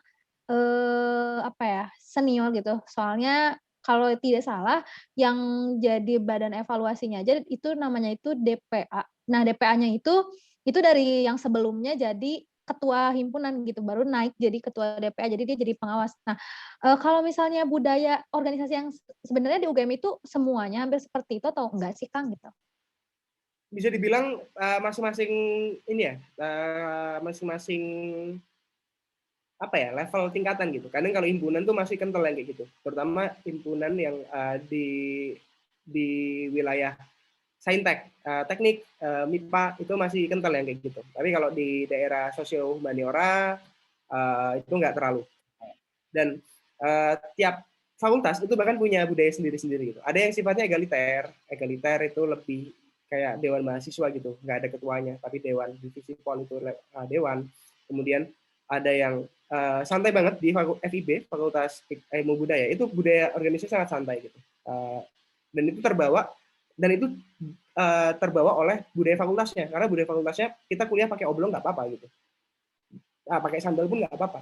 Jadi budaya itu tercipta karena budaya fakultasnya masing-masing. Kalau budaya fakultasnya memang masih ada senioritas, itu akan terbawa ke himpunan akhirnya. Nah, kalau budaya fakultasnya profesional, kebetulan saya di FEB, semuanya profesional gitu. Nggak, kita sama dosen pun bahkan bisa berdebat gitu. Karena ya udah ini atas dasar profesionalitas. Kalau salah, benar gitu. Dan itu pun terbawa ke budaya organisasi di fakultasnya, ke himpunan, ke BEM-nya gitu. Dan nantinya itu pun akan terbawa juga semua anak dari teknik yang memang punya budaya senioritas yang tinggi. Saya nggak bilang senioritas jelek, tapi ada senioritas tertentu yang saya sangat menentang itu gitu. Nah, dari teknik nih, selama dia memang kental senioritasnya, ketika dia masuk BEM itu akan dia bawa. kadang tuh dia bawa dan dia terapkan di level universitas yang level tinggi gitu. Dan ada bagusnya, ada jeleknya juga. Jadi saya cerita sendiri, saya punya salah satu Menko sosial masyarakat itu dia dari teknik sipil gitu. Dan dia sangat, wah itu ke bawah tuh kayak satu garis komando gitu, kayak Kopassus lah. Siap gerak semua gitu.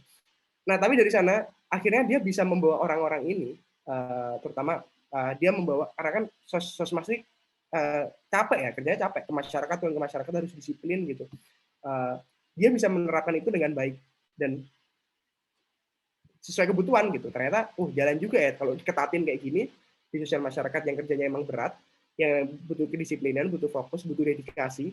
Oh ternyata kalau di cara main teknik ini bisa nih. Kalau mungkin kalau cara main sosum nggak bisa nih. Nah, jadi budaya organisasi itu sesuai kebutuhan, sesuai kondisi juga. Jadi asalkan tidak berlebihan ya, asalkan senioritasnya tidak berlebihan itu it's okay gitu. Oke Kang, tapi kan kalau misalnya kita ingin mendobrak suatu sistem gitu ya, kan Akang juga jadi salah satu, bisa dibilang salah satu pendobrak juga gitu ya, sistem dari mulai oprek segala macam. Nah, kalau misalnya dari Akang sendiri, pandangan Akang, kan di kimia juga memang betul sih karena saintek, sekarang ya Neta ngerti gitu kenapa di kimia ini betul-betul kental gitu senioritasnya. Memang jujur di kimia sendiri kental banget gitu sama senioritas segala macam, mau ada acara apa segala macam disosialisasiin dulu ke anggota himpunan, lalu nanti dari warga himpunan memberikan pandangan, ketika warga himpunan bilang nggak bisa, ya udah eksekutif jadi di situ gitu ya, eksekutif nggak bisa lanjut gitu.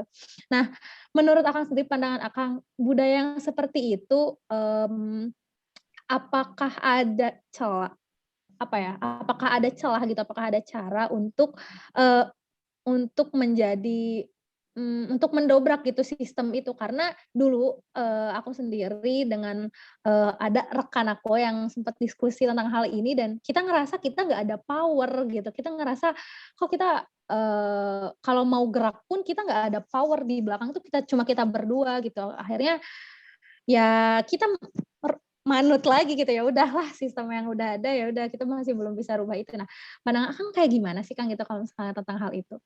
Oke, mungkin tapi aku tidak mau terlalu sok tahu ya soal kondisi di teman-teman kimia bagaimana. Tapi ini pengalamanku dulu waktu di FEB, waktu mencalonkan diri jadi ketua.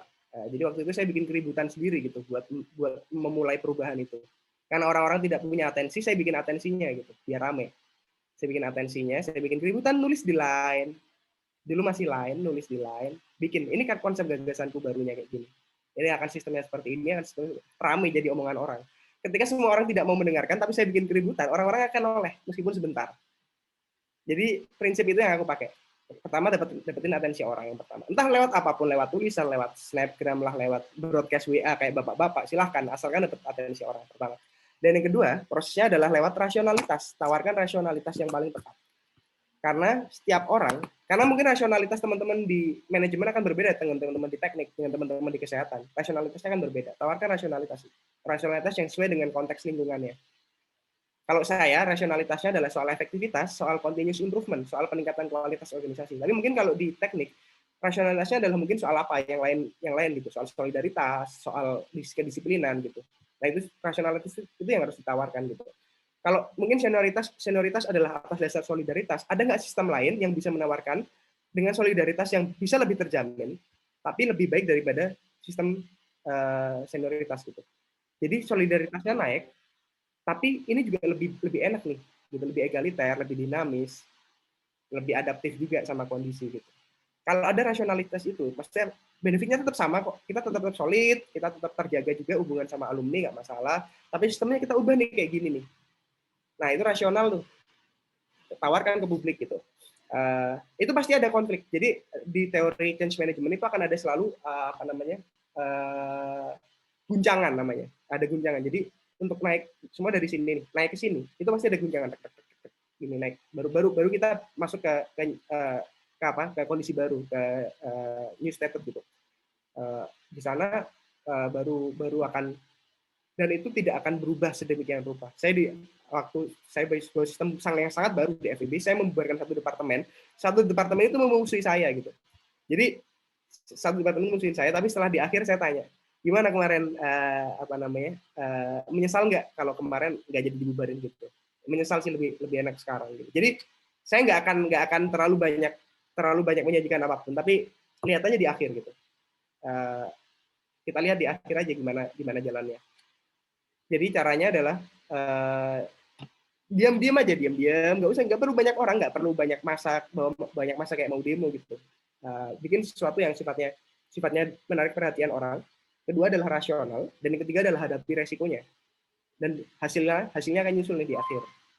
Kayak gitu sih, Mbak. Iya, Kang. Tadi departemen yang dibubarkan jadi kemana, Kang? Saya bikin baru. Saya tugasin untuk jadi pengawas pengendali internal untuk ngurus skor KPI, Key Performance Indicator. Kan itu belum ada yang ngurusin itu. Kan saya mau bikin sistem baru itu. Nah, ini ada departemen yang saya rasa ini useless gitu. Tapi saya nggak enak ngomongnya, kamu departemen nggak berguna. Saya nggak enak ngomongnya. Saya bilang, kamu saya alih fungsikan jadi PPI gitu. Nah, nanti fungsinya seperti ini. Awalnya tuh nangis, nggak mau, bilang ini udah solid, udah gini. Ya, saya bilang, enggak, gini, saya yang tanggung jawab kalau ada apa-apa. Udah, jalan aja yang penting. Ya udah, bisa jalan akhirnya. Tapi proses tadi untuk tarik-menarik, ada kompromi tadi, memang harus benar-benar harus dijalani sih. Harus, kadang sulit, untuk berkompromi itu sulit kadang. Setuju. Oh, alah. Aku kira departemen yang dibubarinnya udah gitu, nggak ada. Oh, jadi luar biasa, jadi punya fungsi baru juga ya, dan yang lebih berguna gitu, lebih berguna. Dan bertahan sampai sekarang sudah 4 tahun, berarti sistemnya berjalan dan makin. Alhamdulillah. Oke, mantap. Kasih, Kang. Oh ya nih, teman-teman ada yang mau nanya lagi? Enggak? Akang tuh ini ya, berani gitu ngambil resiko. Karena itu tadi, Mbak, saya tuh pengen belajar yang baru. Kalau nggak ambil resiko, kapan kita belajarnya? Iya sih, kadang ya betul sih, kita juga terlalu banyak mengangan-angan ya, ingin apa, tapi resikonya nggak mau dihadapin gitu ya, sama aja gitu. Bercanda. Oke, teman-teman, ada lagi tidak yang ingin ditanyakan? Mumpung masih ada waktunya.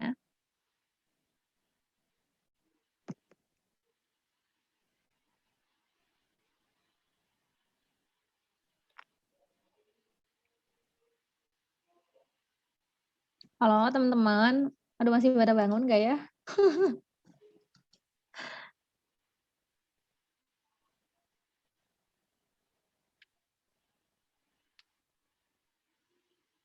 Oh ya, Kang Mbak, tadi Akang tuh ikutan lomba pas Akang nggak, aduh Kang maaf, keceplosan Akang, nggak apa-apa ya?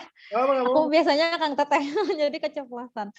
Kalau misalnya ikutan lomba itu berarti saat Akang nggak menjabat jadi ketua BEM ya? Masih jabat juga, Mbak. Oh, bentar. Keren. Oh ya, tadi ada yang raise hand ya dari Teh Tianira. Boleh Teh Tianira. Izin bertanya, Kak Sultan. Perkenalkan Tianira dari Kimia 2020. Nah, kan orang-orang tuh ada yang sifatnya tuh beda-beda gitu. Ada yang introvert, ada yang extrovert. Nah, Nira mau nanya, untuk orang yang introvert itu kan kurang percaya diri. Terus kalau misalnya dia tuh mau nyoba untuk ikut organisasi gitu, Akang punya tipsnya nggak untuk orang introvert supaya cocok di organisasi tersebut dan nyaman? Siap, Teh. Terima kasih, Teh Tianira. Jadi kalau sebenarnya ini ya, mungkin saya meluruskan ya. Jadi introvert dan ekstrovert itu bukan orang yang mau bergaul dan tidak mau bergaul sebenarnya. Tapi itu cara untuk orang-orang. Jadi ekstrovert adalah orang-orang yang kalau stres itu lebih pengen akan healingnya, self healingnya adalah dengan ketemu orang. Kalau introvert kalau lagi stres itu self healingnya dengan menyendiri, baca buku, nonton film, dengerin podcast. Jadi bukan soal dia punya teman atau nggak punya teman ya. Jadi itu salah persepsi di masyarakat luas sekarang sebenarnya. Jadi secara psikologis itu sangat salah persepsi. Jadi introvert ekstrovert bukan soal dia mau bergaul atau tidak mau bergaul. Itu akhirnya jadi dalih orang bahwa dia malas bergaul. Gitu. Itu bahaya banget. Jadi orang-orang ini kadang-kadang menggunakan dalih itu bahwa mas aku introvert, nggak bisa ketemu orang. Lah bodo amat lah, kamu hidup sebagai homo sosius gitu, harus ketemu orang.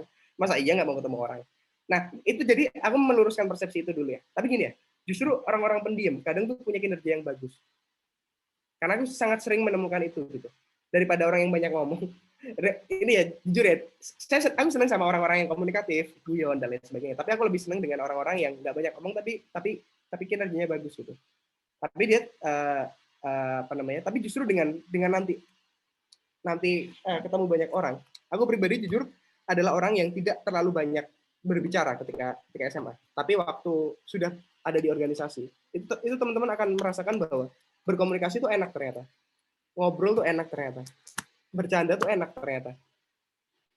Jadi cuman butuh waktu aja orang-orang yang pendiam ketika masuk ke lingkungan yang tepat, itu akan jadi orang yang paling banyak ngomong.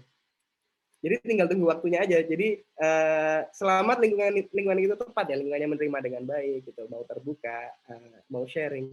Itu pasti akan orang itu akan nggak ada lagi namanya orang pendiam gitu. Nih contohnya nih, semua nih kita lagi berkumpul nih, sekian orang, 5 orang gitu, lagi ngobrol gitu. Awalnya apa namanya, Teh Putri ini pendiam banget gitu. Lama-lama kita godain, dia kan pasti ngomong kan. Lama-lama kita godain, kita tanya-tanyain, kita ceng-cengin, dia pasti ngomong.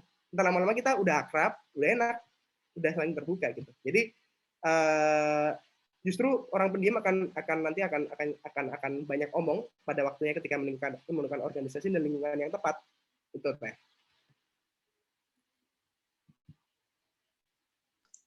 Iya Kak, makasih Kak. Oke, makasih Tatianira. Oke, selanjutnya Kang Misael, mangga. Oh iya Kak, izin bertanya Kak, kan tadi soal ngomongin resiko gitu. Kan kalau mau bertindak itu kita berani ngambil resiko. Nah, mau nanya Kak, resiko apa yang Kakak pernah paling berat itu, dan itu gimana cara mengatasinya gitu? Yang kalau misalkan worst case-nya resikonya itu kena. Ya, terima kasih Kak. Gimana Mas? Bisa diulang? Jadi kan dalam mengambil suatu keputusan gitu, kita harus berani mengambil resiko gitu kan Kak. Nah, misalkan kalau si resikonya itu beneran gimana ya, worst case-nya itu kena gitu. Nah, itu bagaimana Kak solusinya kalau dari Kakak sendiri? Oh, oke, paham. Ya, makasih. Ini ya, ini contoh realnya aja ya. Jadi karena saya sudah bilang ketika ambil komitmen untuk lanjut di BEM UGM, itu kan otomatis karena saya dapat beasiswa sebenarnya, tapi cuma sampai 8 semester. Otomatis saya harus bayar UKT sendiri, cari uang makan sendiri gitu ya. Entah gimana caranya. Orang tua juga udah sesuai komitmen, udah nggak membiayai gitu. Nah, dari sana saya mengalami resiko bahwa saya tidak punya duit pada suatu waktu dan cukup lama waktu itu. Jadi resikonya kena banget tuh. Aduh, kayak gini ya rasanya nggak punya duit gitu, nggak tahu harus pinjam kemana gitu kan. Mau pinjam ke pengurus yang lain sungkan gitu. Masa iya ketuanya pinjam duit ke pengurus gitu kan. Tapi dari situ justru ini konsekuensinya. Jadi kalau kita udah tahu resikonya apa nih, semua tahu resiko bahwa kita akan kehabisan duit ketika ambil komitmen ini gitu. Ketika resiko itu datang, ya udah siap ngadepin karena ya udah ini sudah aku perkirakan nantinya. Karena kan resiko itu sesuatu yang sifatnya kita harus kalkulasikan gitu. Kita harus tahu proyeksikan. Oke, resikonya apa, sejauh mana, sesiap apa aku menanggung itu. Nah, kalau nggak siap, sudah kita matang-matang nih pikirkan, aku nggak siap kelaparan. Waktu itu aku mungkin mikirnya aku nggak siap kelaparan, aku nggak akan pernah jadi ketua BEM UGM gitu. Tapi karena aku tahu resikonya adalah aku harus siap kelaparan dalam tanda kutip, makannya dikurangin, porsinya dikurangin atau apa namanya, kuantitasnya, makan awalnya 3 kali jadi 2 kali, udah siap itu, ya udah aku ambil akhirnya karena aku udah mengkalkulasikan nih, dan aku siap untuk menanggung resiko itu. Jadi hitung dulu di awal siap atau enggak, karena nanti ketika tiba-tiba waduh kok resikonya gede banget ya, kaget gitu, salahmu sendiri gitu. Kamu udah punya kesempatan untuk mengkalkulasi resiko itu di awal. Gitu. Jadi kalau kepentok sendiri itu salah sendiri berarti. Kamu udah ngitung atau belum resikonya? Dan udah siap atau belum untuk nanggung resiko itu gitu.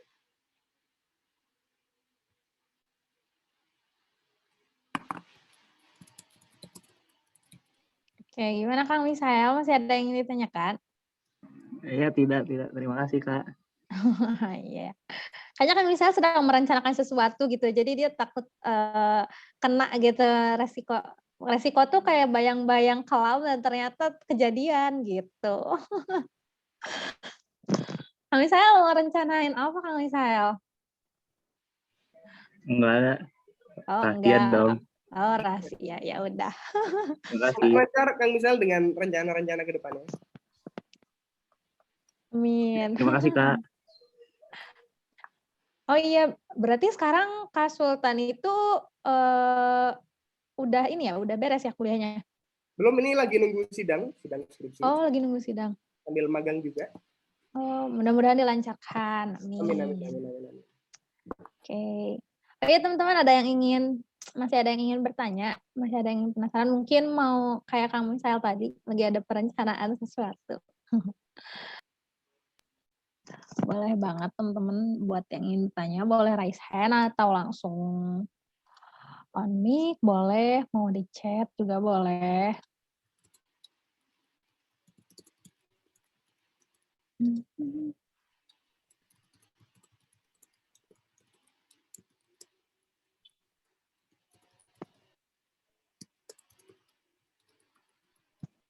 Oh iya, Teh Devi, silahkan. Iya, terima kasih. Sebelumnya maaf nggak bisa on cam terlebih dahulu. Oh iya. Perkenalkan saya Devi dari Kimia 2019. Mau bertanya Kang, dari Akang sendiri, Akang tuh cara memimpin atau mengayomi staf-staf Akang itu kayak gimana sih Kang? Apa profesionalitas atau secara kekeluargaan atau kayak gimana Kang? Oke, menarik nih Teh. Makasih Kang. Siap, sama-sama Teh. Aku pribadi berusaha untuk sedekat mungkin ya sama teman-teman, bahkan yang mahasiswa baru gitu. Belajar itu 2016, yang baru masuk berarti 2019 gitu ya. Bahkan anak-anak 2019 tuh udah kayak teman main aja, santai gitu biasa. Ngobrol-ngobrol, main catur, main kartu lah, main apa gitu, ngopi bareng. Karena aku pengen tahu sebenarnya, karena gini ya, kadang karena kita mengelola orang ya, jadi kita harus tahu ekspektasi orang-orang ini nih, dan kita harus membuat mereka senyaman mungkin untuk ada di organisasi ini. Dan akhirnya aku sama teman-teman tuh berusaha untuk sangat egaliter. Sama teman-temanku tuh kayak nggak ada sekat seolah-olah ini jabatan apa, angkatan berapa, nggak ada. Ya udah tidur bareng, jadi tidur bareng, nggak tahu itu angkatan berapa, ya udah ngerokok bareng gitu, santai. Ngopi bareng, bikin satu tempat gitu, ya udah ngopi bareng, santai aja, masak bareng, makan bareng. Tapi dengan cara egaliter seperti itu, akhirnya mereka pun justru aku senangnya adalah mereka punya rasa memiliki gitu akhirnya ke organisasi, bahwa aku tidak dilihat hanya cuman sebagai mahasiswa baru di organisasi ini, tapi aku sudah jadi keluarga yang nggak ada sekat gitu. Dan akhirnya dengan cara seperti itu teman-teman tetap konsisten sampai akhir. Jadi dari awal tahun sampai akhir tahun tetap konsisten, dan bahkan mereka mau lanjut untuk kepengurusan selanjutnya gitu. Aku bisa bilang kemarin tuh di riset terakhir tuh, jadi kan aku ada riset untuk ini yang siapa yang lanjut ke pengurusan selanjutnya, itu di atas 70% akan bilang akan lanjut gitu. Padahal di tahun sebelumnya itu maksimal 30% yang lanjut untuk ke kepengurusan selanjutnya. Jadi dengan pendekatan yang sangat egaliter, yang sangat tanpa sekat, yang sangat enak, dinamis, itu justru akan meningkatkan rasa kepemilikan, sense of belonging yang sangat bullshit itu menurut saya. Itu akan tercipta tersendiri tanpa harus diomong berkali-kali lewat seminar ataupun lewat rapat. Dengan cara interaksi kita yang ya udah selayaknya keluarga aja. Ketika orang sudah merasa hangat memiliki, merasa dihargai, sense of belonging ini itu akan muncul tanpa harus ditatar, dididik gitu. Ya meskipun dididik itu tetap perlu ya. Saya juga beberapa kali juga marah ke junior saya karena satu dua hal untuk mendidik mental mereka juga. Tapi tidak hanya itu cara untuk meningkatkan rasa memiliki gitu. Tidak hanya dengan marah-marah, tidak hanya dengan ditatar, tapi bisa juga dengan egaliter gitu. Gitu.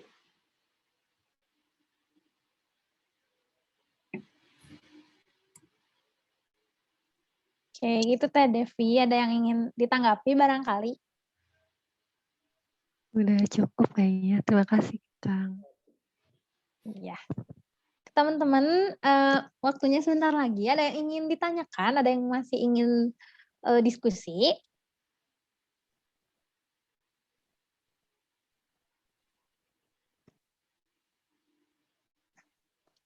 Nah, teman-teman masih ada yang ingin diskusi, boleh.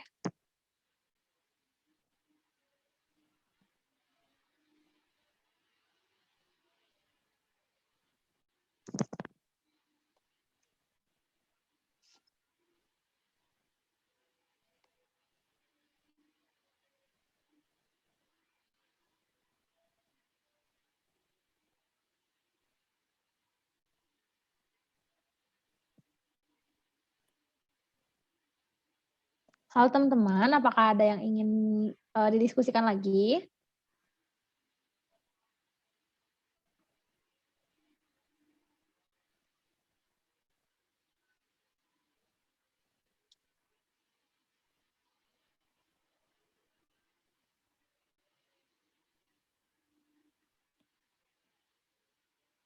Oh iya, mungkin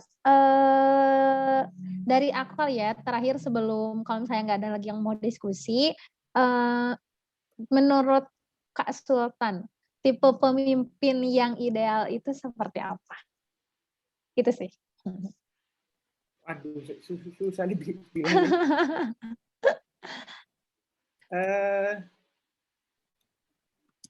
Karena ini ya, tipikalnya berbeda-beda sesuai kebutuhan. Karena saya nggak akan bilang tipikal, tapi prinsip aja lah, prinsip pemimpin ya. Karena saya belajar, karena saya orang yang suka baca biografi. Saya baca biografinya Winston Churchill, baca biografinya Mahatma Gandhi, baca biografinya Muhammad Hatta, baca biografinya pemimpin yang lain juga. Jadi satu prinsip yang saya yakini adalah pemimpin adalah Leiden is Lichten gitu. Pemimpin adalah orang yang rela berkorban dan rela untuk menanggung resiko untuk banyak orang gitu. Itu prinsip yang saya pelajari. Akhirnya setiap pemimpin harus akan menghadapi masalah-masalah yang sangat berat dan bahkan tidak akan pernah bisa dihadapi, tapi dia mau menghadapi itu karena untuk kebaikan banyak orang gitu, bukan hanya untuk personal interest atau untuk keuntungan pribadi. Itu sih Teh yang saya pelajari ya. Ya betul-betul. Emang semua itu tergantung peruntukannya ya, tergantung juga apa yang ingin dicapai gitu. Oh ya, kebetulan di himpunan aku juga gitu ya. Kalau misalnya dulu sempat ada bukan polemik sih. Jadi kan biasanya itu untuk pemilihan ketua itu biasanya ada lebih daripada satu pasang calon gitu ya. Jadi ada 2 calon lalu kita demokrasi sebagainya. Nah, ketika ada satu pasang calon, maka di situ kita berarti di situ jadi musyawarah gitu. Apakah si pemimpin ini tetap di-screening, tetap diseleksi gitu, apakah layak atau tidak. Tapi jadi seolah-olah mau tidak mau ya kita pemimpinnya ya beliau gitu ya, karena tidak ada lagi pembandingnya gitu. Nah, kalau menurut pandangan Akang sendiri, ketika hal itu mungkin di masa yang akan datang gitu akan terjadi lagi. Apakah ketika warga himpunan menganggap bahwa sebetulnya ya pemimpin yang kita inginkan itu sepertinya bukan beliau gitu, bukan pasangan ini. Apakah perlu dilakukan kayak open recruitment atau perlu dilakukan pembukaan calon ketua baru, ataukah mungkin dari tahapan dari awal lagi gitu ya, dari mulai pendaftaran, screening segala macam, seleksi berkas segala macam, ataukah mungkin alangkah lebih baiknya jika ya udah gitu, karena yang siap hanya satu pasang itu saja, berarti bisa direpresentasikan bahwa yang niat hanya itu, lalu kita memaksakan saja gitu, beliau saja. Soalnya memang kemarin juga kejadian seperti itu gitu, Kak. Jadi, hanya ada satu pasang calon dan sempat ada, kisruh, sempat ada perdebatan bahwa dari anggota himpunan ini masih belum bisa menerima gitu, si calon ketua ini gitu, sedangkan ya tidak ada lagi gitu, calon ketuanya hanya ada satu pasang. Menurut pandangan Akang kalau misalnya terjadi lagi yang demikian kayak gimana, Kak? ini ya tergantung pada aturan main yang disepakati. Karena semuanya kan ada aturan mainnya ya. Selama ada ART himpunan gitu. Yang apa bunyi ART himpunannya gitu. Kalau ART himpunannya bilang bahwa sebenarnya ya satu itu tetap harus dilanjutkan dan dipilih ya atau tidak. Kalau ternyata banyak yang milih tidak, itu bisa diganti oleh calon lain ya silahkan melaju itu. Tapi kalau belum diatur, biasanya kan ada proses musyawarah tuh untuk membuat aturan terbaru, aturan tambahan lah bisa dibilang. Nah, itu bisa juga dibuat seperti itu karena memang ini ada kalau dalam konteks hukumnya ada wilayah abu-abu nih yang harus kita terangi gitu, kita bahas bareng-bareng. Nah, jadi pertama kalau sudah ada jalurnya silakan ikut jalur, kedua kalau masih ada wilayah abu-abu silakan diterangi dulu wilayah abu-abunya gitu, biar nggak gelap gitu. Biar ketemu jalan terangnya. Kalau belum ada aturan bahwa oh ini yang satu ini udah di coblosan gitu kan ada milih ini atau kotak kosong gitu ya. Semua menang kotak kosong nih. Nah, kalau kotak kosong yang menang ternyata belum ada aturannya. Ya dimusyawarahkan. Mau gimana orang belum ada aturannya? Ikut siapa? Masa mau coin toss gitu ya? Apa namanya? Ada kemarin saya habis lihat series House of Cards terus apa namanya? Salah satu filosofinya flipping coin. Bisa juga ya ini keputusan penting dibuat pakai flipping coin. Tapi ya kalau kita masih rasional dan logis ya silahkan dirembuk gitu. Masa pakai coin toss kayak mau kick off sepak bola gitu kan. Biasanya wasit kan pakai coin toss diginiin untuk nentuin kick off-nya. Itu Mbak.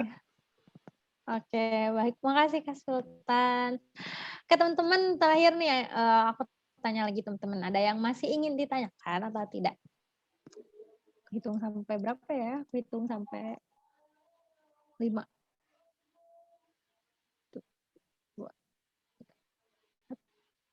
Oke, barangkali cukup ya teman-teman.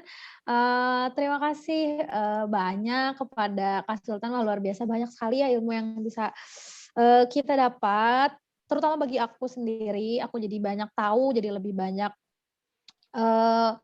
hal-hal yang sebelumnya belum aku tahu dan ternyata bisa ya, ternyata seperti ini gitu. Termasuk keputusan-keputusan dan resiko-resiko. Mungkin di sini juga teman-teman jadi ada yang tergugah seperti kami saya tadi ya. Jadi, aku ada rencana dan kayaknya aku lebih matang lagi gitu buat ngambil suatu resiko gitu. Baik teman-teman, karena tidak ada yang ingin ditanyakan lagi, mungkin teman-teman juga bisa mungkin ya Kak Sultan ya kalau misalnya ingin bertanya mungkin menghubungi Kak Sultan secara personal boleh. Lewat DM Instagram mungkin ya? Boleh DM Instagram, lewat WA juga boleh. Oh iya, tuh lewat WA juga teman-teman yang mau minta WA-nya nggak usah sungkan. Kak Sultan katanya sangat membuka bagi teman-teman yang ingin diskusi gitu. Baik, mungkin selanjutnya kita akan beralih ke agenda selanjutnya aja ya, akan ada penyerahan sertifikat sebagai salah satu bentuk penghargaan dari kami Badan Eksekutif Himaka untuk Kak Sultan. Kepada Kak Sultan nih, apakah ada yang ingin disampaikan terlebih dahulu gitu sebagai penutup? Nih, aku terima kasih buat teman-teman Himpunan Kimia atas waktunya juga. Terima kasih, senang banget sudah bisa ngobrol-ngobrol siang hari ini. Semoga apapun yang direncanakan, semoga bisa dimudahkan dan semoga sehat selalu juga di kondisi sekarang ini gitu. Dan 3 jam lagi ya? Apa berapa jam lagi di rumah masing-masing berbuka? Iya, kurang lebih 3 jam lagi. Selamat puasa buat teman-teman yang sedang berpuasa juga dan selamat bertemu dengan keluarga yang lagi di rumah. Baik, terima kasih Kak Sultan. Semoga senantiasa dilancarkan juga segala sesuatunya, dilancarkan, dimudahkan. Apalagi mau sidang gitu, semangat. Baik, teman-teman, jadi selanjutnya teman-teman mungkin karena tadi sudah mendengarkan ya, semoga bisa teman-teman juga bisa jadi lebih termotivasi, bisa lebih mendapatkan kebermanfaatan dari acara hari ini, betul. Nah, dan untuk Kak Sultan semoga seperti yang sudah saya sampaikan tadi, semoga sehat selalu, semoga sukses ke depannya, segala sesuatunya sesuai dengan rencana. Terima kasih juga kepada para peserta yang telah hadir dan mungkin panitia bisa ditampilkan dulu ya e-sertifnya untuk Kak Sultan. Nah, ini ada sertifikat dari Badan Eksekutif Himaka untuk Kak Sultan sebagai salah satu bentuk apresiasi nih Kak Sultan sudah meluangkan waktunya, sudah mau gitu ya untuk berbagi cerita dan sharing-sharing dengan kita. Terima kasih Kak Sultan. Ya, selanjutnya mungkin akan ada foto bersama dulu ya, akan ada foto bersama Kak Sultan, dan teman-teman peserta mungkin silakan untuk on kamera dulu.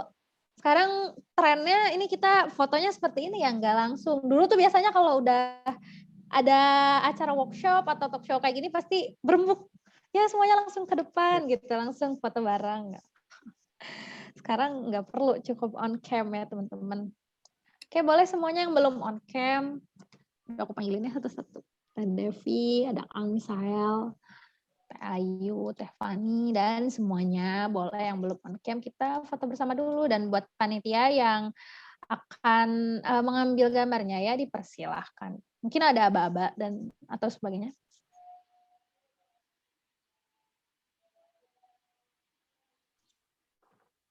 Yang lainnya udah boleh on cam lagi.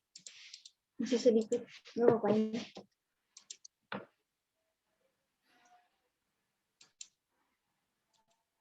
Udah, ini slide satu dulu ya. 1, 2, 3. Sekali lagi.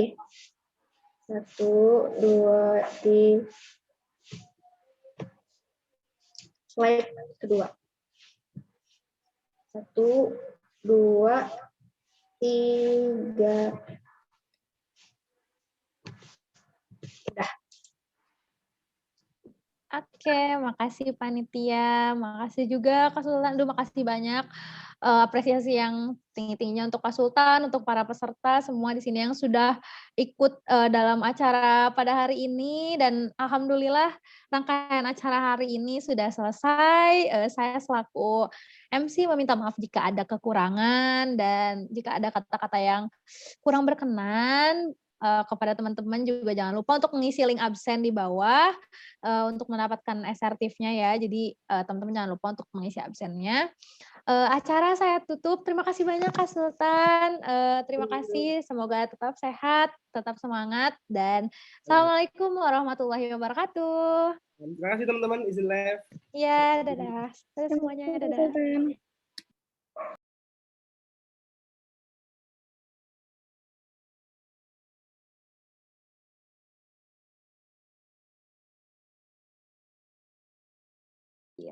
Garin biotak, Garin, aku belum beres, Garin. Kerjain, jangan mengeluh. Oh ya, aduh ampun dah. Garin udah. On progress. Gila. Oke. Ini kalian mau eval dulu kan? Aku mau live tuh. Bisi sama Kang Garin.